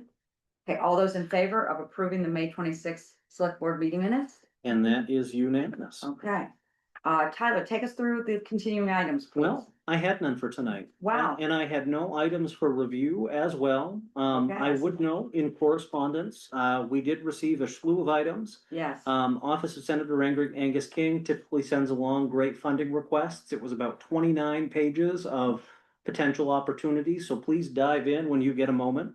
I did want to note as well that I included an update from the state regarding the Route 127 project in Arousek. Okay. Unrelated to the local roads update. Did you want to ask a? Well, I just know that I want to acknowledge that you spent, I don't know how many hours addressing this. And so I just want to give a little bit of background about that so Yeah. folks understand. Because we have been talking about roads a lot, and then we had this addition that just kind of hijacked your day that none of us saw coming. Right. And I appreciate you getting in touch with the three of us, making a plan, and developing a future plan with the town of Arousek. But take us through that so that, because I've had community members ask me, and Yeah. you're going to explain it a lot better than I will. And if I miss any points or need to be expanded, don't hesitate to push me on it. But effectively, several meetings ago, we were asked to join in on a joint letter with the town of Arousek. Effectively, And we did that. which the town did effectively to say, have we looked into potential impacts of the road raising project and its impacts particularly on the marsh areas? I know that Arousek has been looking at potential opportunities to get additional funding for studies to see if culvert sizes need to be different, modeling for that, et cetera. We did have the Conservation Commission sign a letter of support for previous grant funding that Right. ultimately did not come to pass. The town of Georgetown hosted an open house for DOT. They needed an ADA accessible building that could get a bunch of folks, and frankly, we were the biggest folks on the 127 Peninsula. After that, DOT has reached out to Arousek and the other partners in a series of emails talking about options on how to proceed going forward. Yes. Some of those options would potentially commit town funding. Some of those options would be to potentially pause and search for funding. Other options would be to look at other grants that could potentially be out there and so on. And so last week, I needed to touch base with board members on how we wanted to potentially respond to that initial letter, share that information with our colleagues up in Arousek who'd been reaching out. 2 days after that, we received an additional request to potentially join in on some grant funding for that project that the deadline was just too tight on, so. The deadline was just 2 days after. Right. That's right. So I would just note that we are definitely keeping abreast of all things Route 127. We're very thankful that the road has been paved. We also recognize that there are already parts of the pavement where water is coming through from those springs. And so it will just continue to be an ongoing conversation, but if anybody wants to dive in a little bit more on those emails, happy to. Arousek is currently working to try and schedule a date where we could have a joint meeting with the folks at DOT. The date currently being circulated is our next select board meeting. Yes. We may not be able to tack on to that. We're We not. can't move that date. We may be able to find somebody to represent the town that could potentially attend that meeting. Sure. I did check in with Jess Weller ahead of time and she will be tied up that day, so an ongoing conversation and dates again could shift. But I think one of the bigger things is that we want to just make sure that we're being good, mindful stewards of local taxpayer dollars, the Absolutely. potential impacts. And frankly, if we did have to commit local taxpayer dollars, you know, the possibility of a local town meeting or so on to get buy-in, that's not anywhere near the select board recommendation at this stage, just to be clear, but No. it is something that last week I dove in a few times on, and I am continuing to look forward. I would note as well on that project, the state has it half funded. There are additional funding rounds that the state goes through as projects get closer. There is the possibility that if we do hit delays, which is not the goal of our friends in Arousek, that costs could climb. Yeah. If we also were changing the size of culverts or changing the size of other things, that does all play a role in that factor. And I recognize as well, part of this, while we want to be good supporters and help out our neighbors in Arousick and offer air support where we can, this is a project that is on Arousick Island as well, and so we want to not be trying to drive the bus too much either and recognize that things are where they are. So for Right. what that's worth, did I answer or summarize on a Yeah, high think level? You did, and I want the community to be aware that this will be ongoing. It's nothing that we jumped into, nor will we will absolutely not commit town funds without having some research into how much Georgetown will need to participate in this. And of course, that'll start with our joint meeting. But it was an additional new workload for you for a couple of days, and so I just appreciate that you took that on for us, because that's not really something you. you were expecting to do. One of my favorite things about this job is that you start your day and by the end of it, there's usually something new you did not anticipate. That's So right. I think it's also important for people to know that you have established good communications, both with Arousick, but also with the state in regard to road work. So that if they have concerns about, and you're also working with John Collins, who Right. was Yes. our road commissioner for other roads in town. If they have concerns, we are working on it here in town. Right. absolutely. Yeah, And- that's just a message. And I know that we may have hands up, and we can entertain those comments at public comment. For those who are here, which is just Mr. Magliozzi, but there may be folks online. So, for instance, somebody said to me, I couldn't reach Tyler, and I said, well, he's suddenly in the midst of a road issue, and so I can answer your question. And so that there will be times that you may not be able to reach Tyler because all of a sudden his day got hijacked. And rest assured that if folks send an email, or if they leave a message at the town office, if I am tied up, I get back to folks pretty promptly. So Yes, you do. The correspondence from DOT is really informative. It really is. It You're right. really goes into the nitty gritty on the project. He was very thorough, Yeah, and if they're wondering about it, then they can go ahead and read it's that. in the packet. It's in the packet. And it's all on the website. It's all on the website. Very informative. There's a lot in there. Okay. I'd Great. also note that DOT sent along a local roads update that was Yes. generic, not specific to Georgetown. The Maine Coastal Program has a registration for the coastal cleanup coming in September. We received an update from Kelt as well about a stream crossings project. A year and a half, 2 years ago now, John and I met with the folks at Kelt to look at potential stream crossings in town to be looked at. And so Kelt will be on the island doing some more research in those places and possible grant fundings down the road. Kyler Phillips at Kelt is a great Right. asset for the organization. And if anybody's interested in tagging along on days they're here, I'm sure they'd love visitors to see some of that awesome work. And if it's someone who's not just me, then I'm not the only one who likes field trips. We also received an email from Sandra Yeager regarding town meeting. Sandy had expressed a desire to me that this should be included as correspondence. Sandy has some opposition on the 3 to 5 select board change and expressed some concerns as well about the fact that some folks may not physically be able to attend town meeting. I had a good offline conversation with Sandy and assured her that her feelings were definitely heard. And I do think that she is looking at some point for the select board to be in touch about the thoughts that she raised. Is she the one that contacted you that was concerned that it had already gone through? No. Okay. All right. We've had a lot of folks that call in with questions ahead of town meeting, and I appreciate that residents are eager to get the facts on what to be considering Saturday. So, Right. but that was on there. There's also a notice about childcare. There are residents in town, I believe, was it Aaron Spaminato, that has worked to secure childcare on Saturday. So if somebody says, I would love to go to town meeting, but I have to be home with the kids, you actually can say, well, here's a good number to call and see if folks are willing. The childcare professional they've got is someone who's certified, ready to rock, and I think it's a great opportunity for the Is it town. going to be here in this building? It'll be at the school. The principal has opened up according to Aaron, the principal has opened up the activity room and then, of course, the playground. And so it's a certified nanny. That's what the flyer says.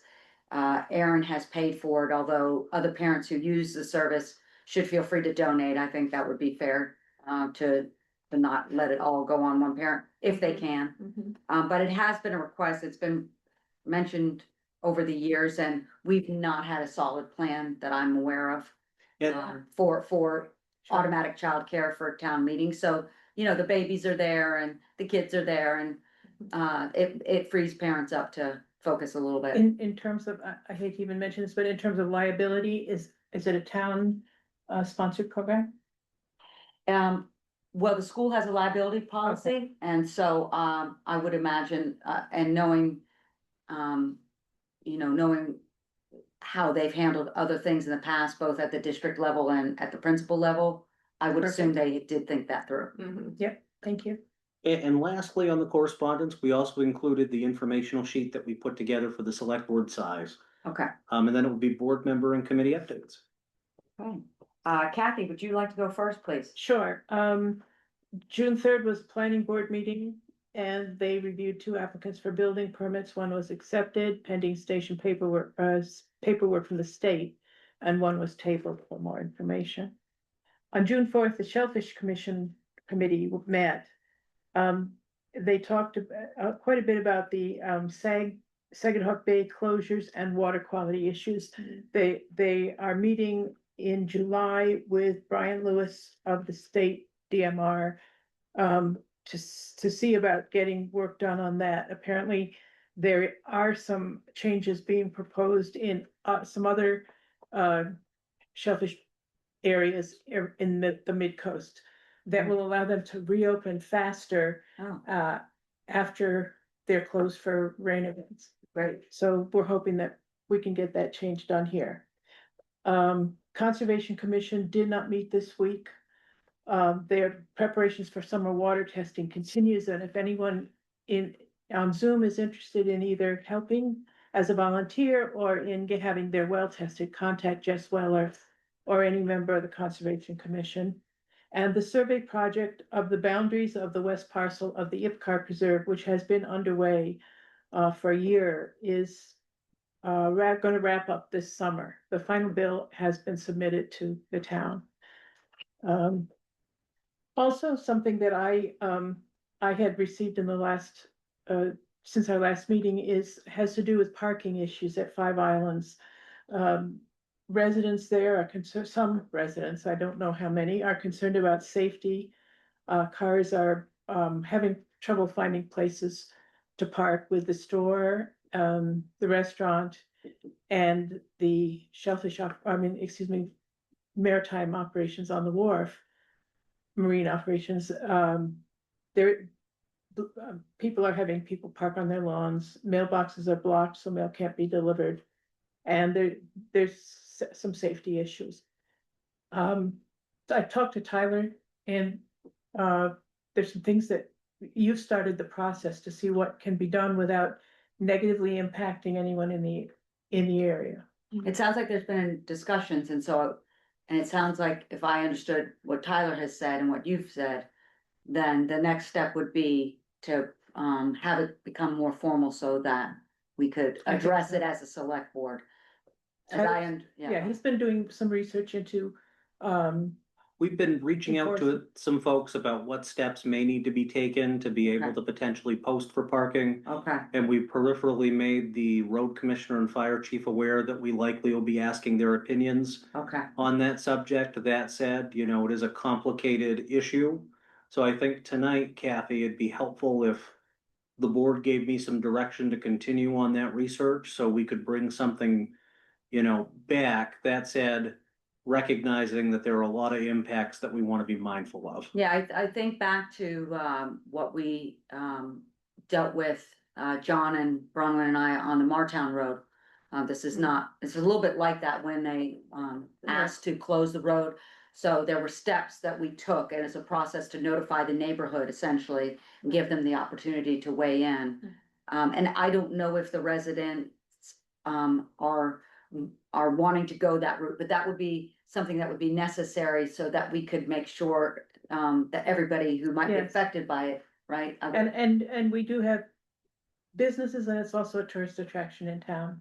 So there's parking is an issue no matter where people park over there, particularly on the weekends, I believe. Mhm. Although I think having the fact that the wharf really doesn't open up for business until a lot of the fishing people are back in, the lobster people, so. Mm. Keeps things flowing. Okay. All right, So did you want a motion for Um, this? Or even if it's not an official motion, just kind of a consensus thumbs up that it's something we should continue to investigate. I yeah, also would like to formally touch base with legal counsel just to confirm what our steps are. I do know that I've reached out as well to the sheriff's department. I spoke with Joel Mary about potential steps, so there are some next steps we can look at. So I just wanted to make sure the board was comfortable before I went too far out over my skis with what could be a hornet's nest. yeah, I mean, I think if we are gonna go more formally down this road, I would like the town attorney's opinion so that Right. we're not missing any blind spots we might have. Mhm. But also, you know, talking again with John and Brian and Other sure. towns have the same issue, small places. I know Arouse had contacted the Conservation Commission a couple of years ago about parking by Swill Pond because Yeah, they're concerned with kids in the roadway, cars in the roadway.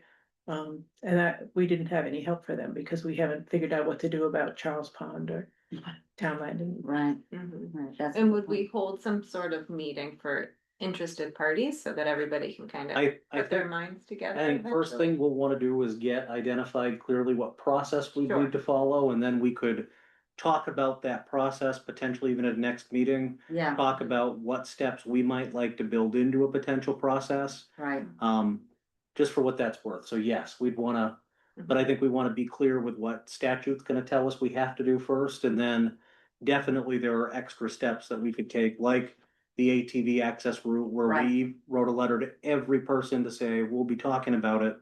Mhm. And at first, that was the most packed I've seen this conference room until recently, so. yeah, Ah, yeah, there was, Yeah. you know, and there was a good discussion, and that way, you know, we've given the notice out and, Right. and. And businesses should be included in that. Yeah, and the people that, you know, have requested this action can explain why their request is, and then their neighbors and businesses can weigh in on it, and then we have all the information to make the most informed decision we can make. And Yeah. we can also speak with this individual who at this time is asking to remain anonymous Okay, about, we're gonna talk about potential processes at the next meeting, the Okay. 23rd, so they'll at least be aware that they'll this know is then, okay. happening and could follow along. If they choose not to engage, you know, that's something, but Well, that'd be a necessary Right. first step, so fine, yeah, we'll need to find out from this person if they are even willing for it to go on an agenda, cause I don't wanna create an issue for them if they're not. so we'll continue our conversations, but That there's no sounds great. objection with the board to at least continue to look into what options the select board may have. I think Right. we should, because I do think there probably are safety issues and probably there are some ready solutions for at least part of it. I don't, but we need to do it as a community. Mhm. Okay, Thank you. yeah. Okay. And that's good. the end of my Tight in there, report. 5 Islands. Yeah. Yeah, especially in the tight. summer. Yeah. Committee updates for me? Yeah, go It was ahead. pretty light, the last couple of weeks. Thanks for covering me for the planning board, Kathy. Oh, Appreciate it. And the school board had a very brief special meeting. It was an executive session. They hired a new kindergarten and first grade teacher. Oh, Which great. they're very excited about. And then last night, the fire department had their monthly meeting. Chief Whalen is making great progress on the new requirements for the controlled substances. Physically, those vaults, those med vaults have been installed. One in each ambulance, one in the building. And he's working on creating the systems to kind of ease the department into making all of that, getting the department into compliance with all of that needs to happen.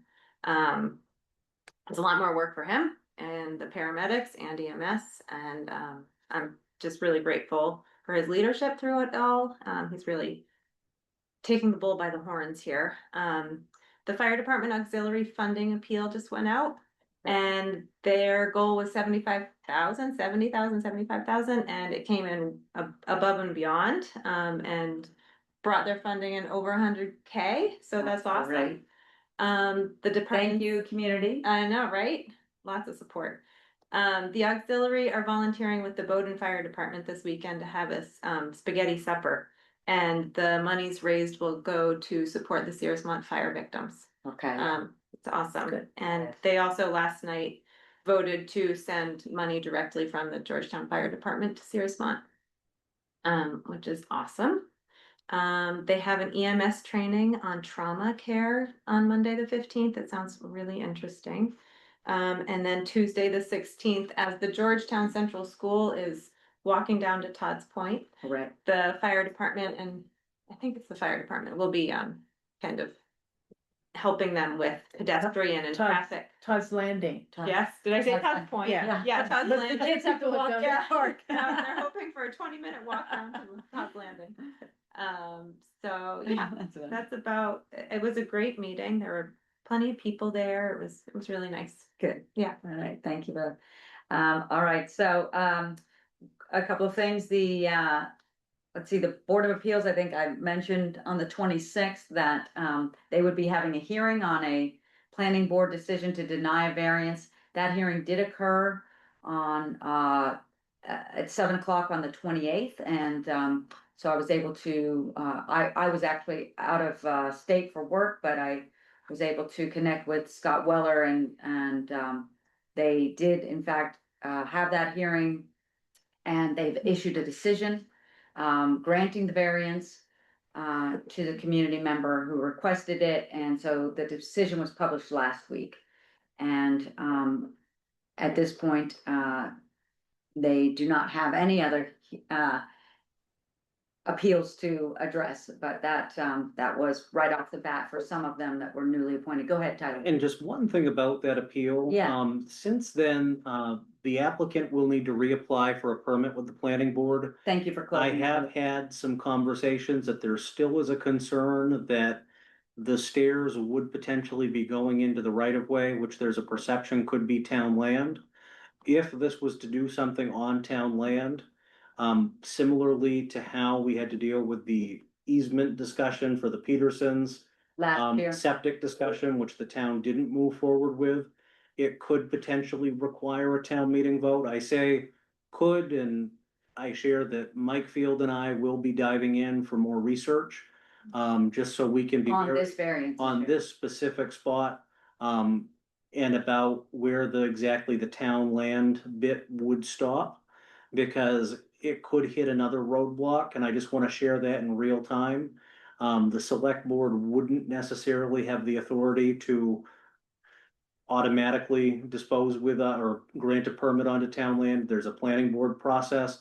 But Board of Appeals, I don't think could forego the step for a possible town meeting vote, so there's more to come.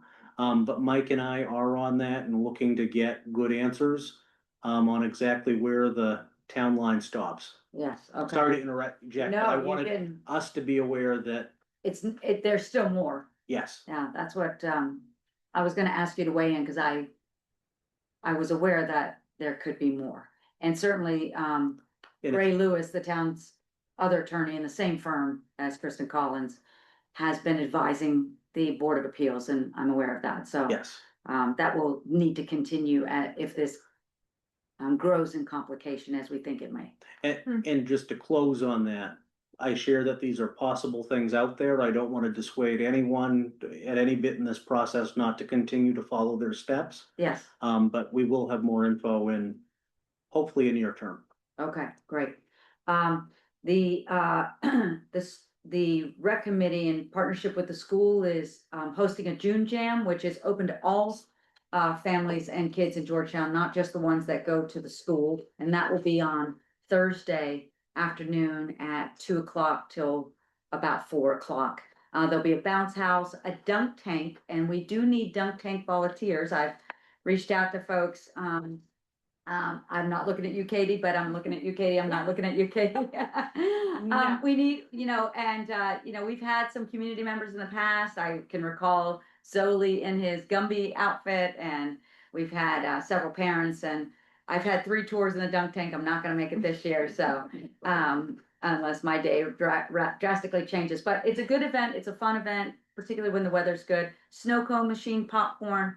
Y'all all need a snack, so come on down. And, great job. The rec committee is having a meeting tomorrow at 6 o'clock, a short meeting, and then they will have a float workshop, which brings me to my next pitch, which is please consider putting together a float for our big July 4th celebration here and parade.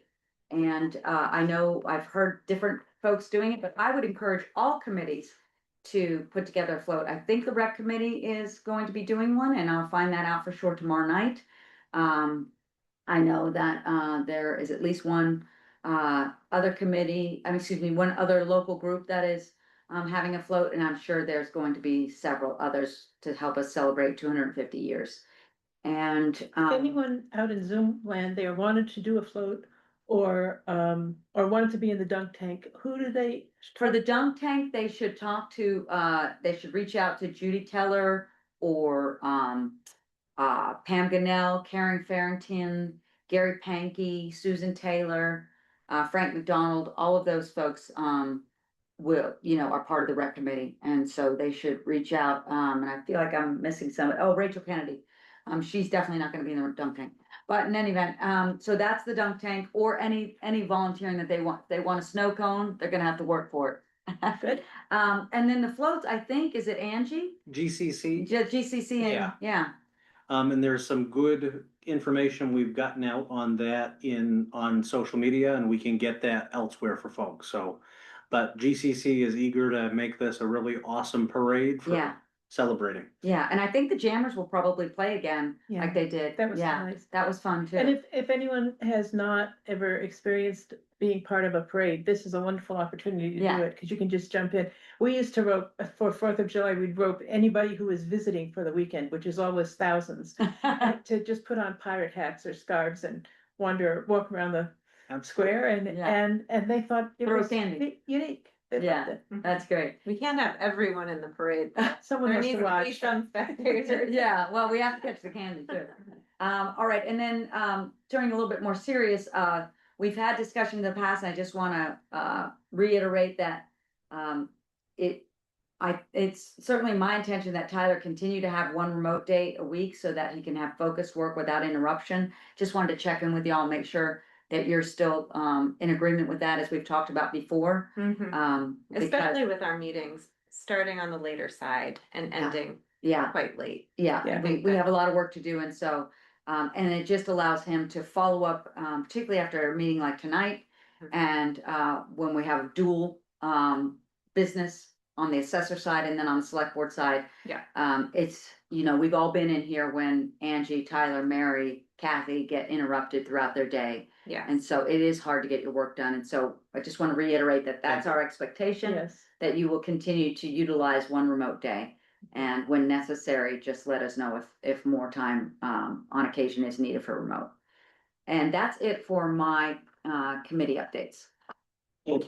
And I would jump in quickly with my town administrator update first. Dave Polito stopped in today. While the town office was closed, I kept the door unlocked and there were some folks that were popping in. Dave was asked on behalf of the fire department to share that there is there is a leak in the roof of the Five Islands fire station. That maintenance obligation will likely fall to the fire department as folks that will handle that.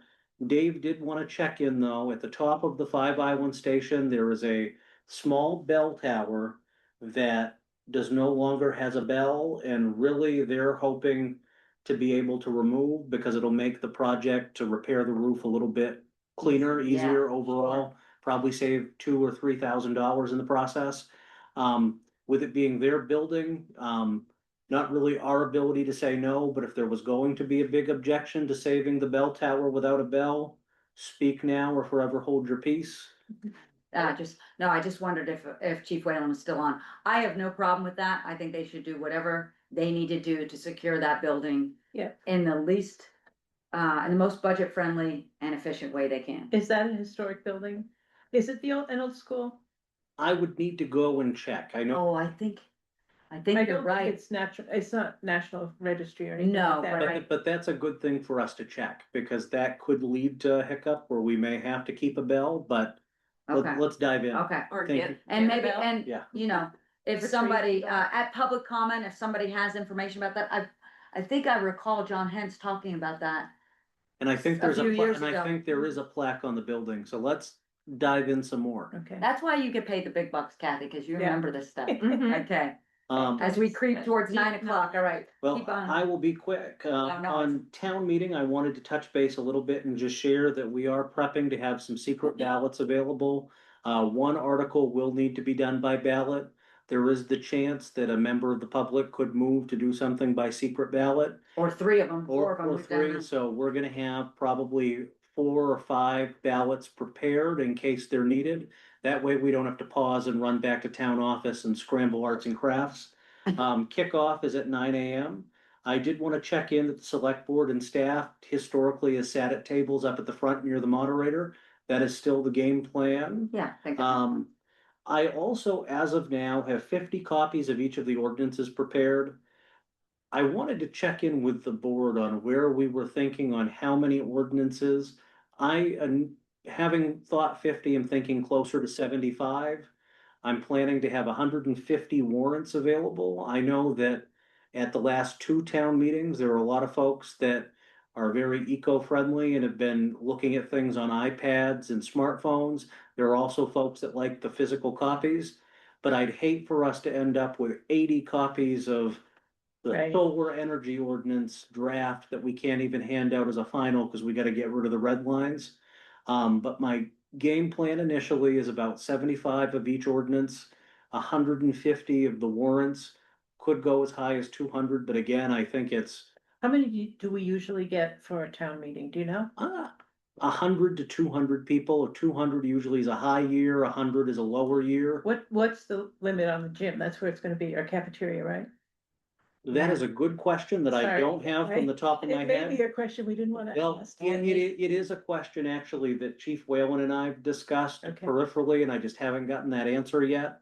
The town of Harpswell, this past town meeting, actually had to adjourn their town meeting early for a different day because there were more people in the Harpswell School Gymnasium than were allowed, and they had to hold their town meeting at the Orion in Topsom.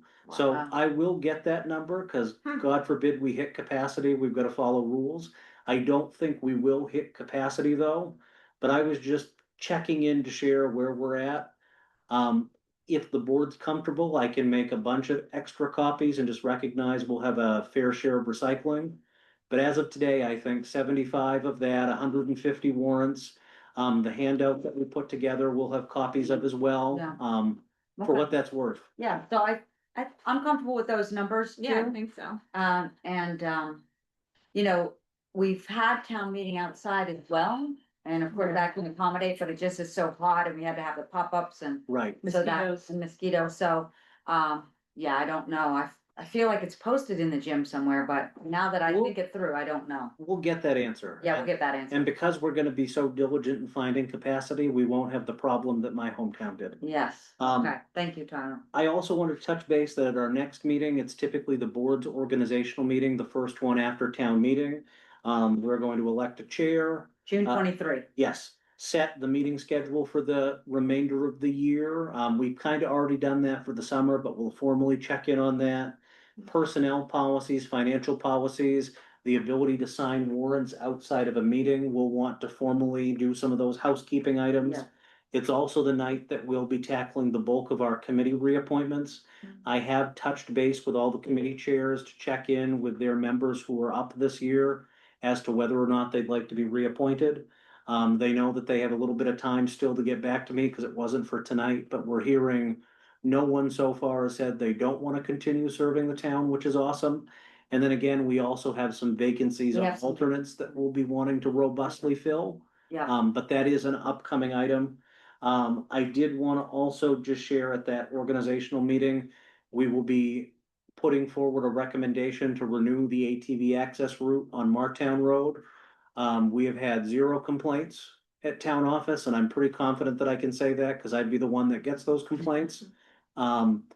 We don't need in this instance to send a letter to every person because at the evening that we started this tradition and it's now multiple years, it's been indicated that we would review it at that organizational meeting. Sure. I also just wanted to flag that turnout today in Georgetown was awesome. As we've been in here, continue to have folks come. The office tomorrow, because today is the election and the town clerk will likely be here until 10 or 11 tabulating results with her team. We're gonna open up at 1 o'clock here at town office. I will be remote in the morning and taking a vacation day in the afternoon for an family related appointment. Just for what that's worth. And lastly, you're unopposed, Kathy. Two things. I say lastly, and there's always more. Mike Field is headed to the Ipcar Preserve tree cutting to check in later this week. I Okay. don't have an answer now, but I'm thinking at the next meeting, we might have at least a little bit of an update. Thank you. And now what I really wanted to save the best for last, congratulations, Kathy. I'm assuming unopposed with polls closed, we're gonna have another 3 years of working together. And I would just- love that, but you could have a whole bunch of write-in votes. I don't think so, but we'll find out soon. Find They're out actively soon. tabulating. So that was it for my update. Sorry, there were so many items, but I think some of those were important just to plan ahead on the next couple of days. Town meeting kicks off Saturday at 9 AM. What time do you want us there? And do you want us to come early to help set up or something? The You school guys are is gonna gonna be have there. setup taken care of. Yeah. I'm planning Jerry, I will to do get that. here about 8 o'clock at the latest, probably a little bit earlier. I'd say if board members want to be here by 8:20 or 8:30, gives you a chance to greet your constituents and say hello. And then we'll make sure there are seats up front for everyone. And Nancy was elected moderator this morning with 3 votes unopposed. And so she will be continuing in that role. Ari and I did touch base with her last week, spent about an hour going over the warrant ahead of candidates night. And it was a really good meeting and Nancy is excited, so. Good. This is our first one. We've had John Cunningham for years and so. Can I ask a question? Do you record it for posterity? We do not have a recording of town meeting, so you need to be there to take part. In the past, I have explored the possibility of Facebook live streaming it. We had an easel that was pretty cheap to do, but the acoustics for that were not great. Wasn't gonna work. For what that's worth. Thank you, though. Just to keep us moving here on old business. Is there any update? I know we've been busy with other items and we will coalesce around these MOUs after our either at our organizational meeting or the next one thereafter. But any updates? Tyler, do you want to speak to this and I'd like to know if there's any updates from either of you on the MOUs. No, you may be- Conservation Commission hasn't met this month, so. In the school and town after budgets and Right. all that. The only thing I'd add is that conservation is actually looking at having multi-year MOUs. So they Yes. can stagger them in a way that Yes. it's not reviewing all of them at once and be in a good Yeah. rhythm. Yeah, that's great. Okay. And then the comprehensive plan check-in, that's the item we've continued to talk about and we've agreed based on the press of business, we are deferring that until after our organizational meeting. As we have with other items that we've deferred till July essentially. All right, and then we've got the new business. I did notice, and I brought up this Midcoast Humane. Y'all probably noticed that they asked, we've got their agreement for services, but they have asked us to identify locations and events within our community that gives them the opportunity for outreach. Oh. So Midcoast Humane, and they would like to, it sounds like schedule a wellness clinic in our community, which I think a lot of our residents would appreciate. And then encourage folks here to attend one or more of the Midcoast Humane events. We have a lot of pet lovers here.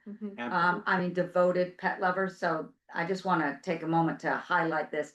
And then, they wanna have introductions with these folks, and who might be able to help them support the Midcoast Humane mission. What were you saying? The transfer station sorts out, volunteers at the transfer station sort out fabrics that can be used by the Humane Society and then other volunteers drive them up there once a week. Great. That's Like awesome. gifts and Fantastic. towels. That's Okay, awesome. yeah, Yeah. that's great. And Thank you. what a deal at $1.58 per person. I know, I mean, I think that's awesome. I that know. They're able to provide as much as they do. I know, I agree. Yeah, Good data there. yeah, Thank that's you for great. doing that, Matt. All right, and then go ahead, Tyler, wrap us up here. Well, so really what we just need tonight is an approval of the agreement for July 1 through June 30 of next year. It's an annual agreement. I would need one signature tonight from Aria, most likely as chair, and then I can have a board member as a witness, so. Mhm. Is there a Yep. motion? I'll move that we approve the contract with the Midcoast Humane Society. I'll second. Okay, all those in favor? And that is unanimous. We have another, the recycling contract to So- address. The recycling contract comes from Lincoln County, who handles our recycling here in Georgetown. Again, it's another one of our annual renewals that we do. I did run this by Dave Polito and Allison Freeman. Thank you. They confirmed that this did match up with budget and they had no objections for it going on the agenda tonight. Okay, I'll move that we execute the Lincoln County recycling contract. Second. All those in favor? And that is unanimous. I'll also make a motion to approve the requested, road closure, for the July 4th parade from about 1:45 to 3, as requested by the GCC, and I'm sure most of the town would like that road closed while we have a parade. I'll second. Okay, all those in favor for the road closure? That's Perfect. unanimous as well. And Tyler, go. So the last item tonight, before we head back to public comment and closing out, Maine Municipal Association is an executive committee that they annually elect members to for multi-year terms. You have to be on the executive committee for several years before you can be considered to run for an officer position of MMA. They put forward a slate of some really awesome folks. Full disclosure, one of them is a Freemason brother of mine, so I just want that on the record, no conflict. That said, they do offer folks, if they would like to be considered for balloting and not a part of the slate, to circulate a petition and be put forward for consideration. I don't think that's anything that in Georgetown we're looking to do this year, but I didn't want to arbitrarily decide for you, so. No, I noticed that none of the people running this year are from coastal communities. I think coastal communities are pretty busy. Yeah. So- Yeah, I think Bath was the closest. right? yeah, that's a good point. Okay, so So- thank you, but No don't answer. think, yeah, I think that's a no action item. And with that, we are back to public comment, and I know that Mr. Magliozzi had his hand up, so I'll call on you, sir. Okay, I have a couple of things. Okay, The first thing is 127 is state highway, correct? correct. Okay. How come they widened the state highway in Arousa and not in Georgetown? So that is because many years ago, it wasn't recent, Arousic actually paid extra into an agreement with DOT to have wider shoulders. Georgetown did not do that at the time. So Arousic, I believe by a town meeting vote, Mary McDonald's caught me up to speed on this because they have a lot of good joggers who like to use the side of the road up in Arousic. So we did not way back when decide to go in on those additional costs. It would have been local taxpayer funded for Oh, a part I of see. that. Okay. Yeah. That I don't know. The other thing is, I got a couple of other things, but the next thing is, how do you expect a driver to pass a bicyclist and leave them 3 feet without going over the double line? We've been having that discussion for years. The People cars ask are that getting question. bigger, but the road stays the same. so Yeah. I think is the And problem. I mean, I don't know, if God forbid something does happen, Yeah. but who's liable? I mean, whose fault is it? If you give them the breadth that they want, 3 feet, you're breaking another law, crossing the line. So Especially you with the can't win. shoulder. Yeah. It's Shoulder very makes- dangerous to bicycle on Route 127. It's true of all our roads, but 127 particularly because it's our major road in and out of and people drive too fast on it. And we have, We have had we did have one accident. I remember it being talked about at a select board meeting before I was on the board. I just remember that being Oh, talked. was it a bicyclist? I think so. and we also, just to I add to think- the point about, it's a very busy road, especially the time of year folks would be bicycling. We have about 200,000 visitors to Reed State Park every year. Right. We actually. On their phones, the, eating. the town created an ad hoc committee to study safety on Route 127 in Georgetown only, about 4 years ago. Yeah. And, we've learned a lot, but the only thing that we actually accomplished was we got the state to put up signs. You'll notice we have an abundance of signs that say, watch out for bicyclists and, Yes. yeah. But I mean, that's kind of conflicting too, because you got double line here and you got the bicycles, Yeah. give them 3 feet here, I mean. Yeah. And you have too many, I mean, if you have an awful lot of signs, people just ignore the signs, it's overload. Yeah, it is Right. overload, I think, but Mhm. no, it's a good point. It just, there's no answer to that. Now, I have another issue that I kind of forgot about, and I probably have to send you a letter about it. I'm at the end of the road. Okay, and so when they plow, the last part of Jewett Road is not paved. There's probably 300 feet of it. Okay, so when they plow, and I brought this up to the Jonathan Collins. I brought it to John, last year I brought up, and what happens is that when they plow, they pick up recyclable material and it ends up on my driveway. So I've built up probably over the years a foot of stuff. And I want to try and do something better with that parking area and get grass in there. And it's a difficult situation, but I don't know if, it's not the driver's fault, because he doesn't know what's under all the snow. What if you put up the markers? Well, no, what they do, what the plow does, it picks up some of that recycling, and then he dumps it on my property, because that's the only place he can turn in at the end of the road, I then see. back out and go again. So I didn't know if there was a possibility of paving the end of that road. That would be a broader discussion. Paving is definitely something that is done as a part of the budget process as well, on which roads would be considered.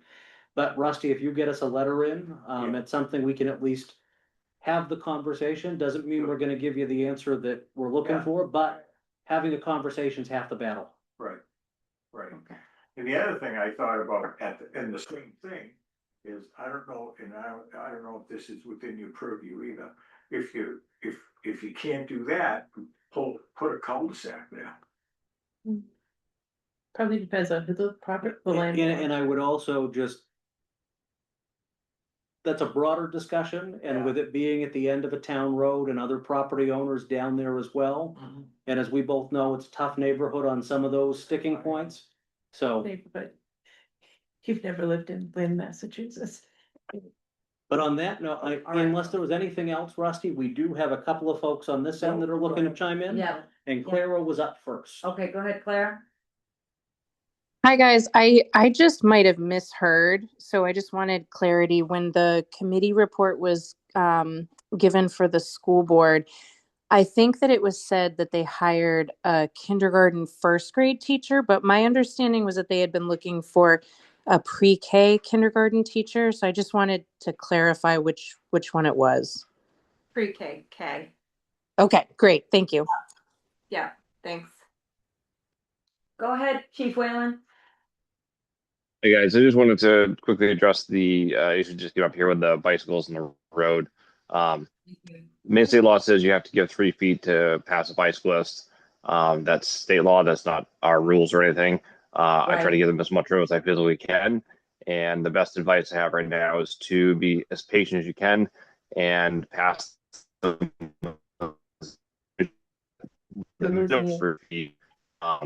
safe to do so. And so if that's what you're able to do, that's my recommendation. Just make sure you give them as much room as you can and minimum of 3 feet. And yeah, you do have to cross the yellow line, and that's okay as long as you're passing safely. And if you can't pass them safely, then everyone needs to be patient and wait for them. I have been the driver a lot. I've also been the cyclist a lot.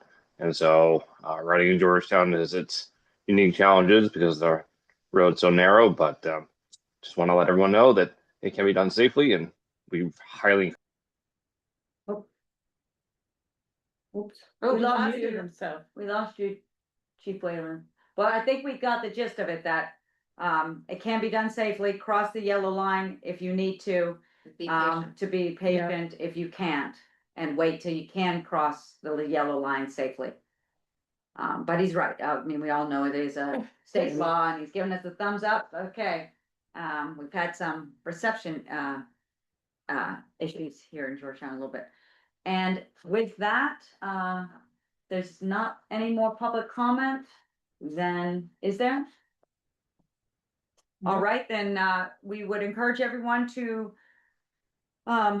stay engaged in the community. Please come to town meeting that starts at 9 o'clock, and otherwise I'll entertain a motion to adjourn. I move to adjourn at 9:01. Okay. Second? Thanks. I everybody. do second it. Okay, and all those in favor? Thank you. Thanks, everyone. Take care.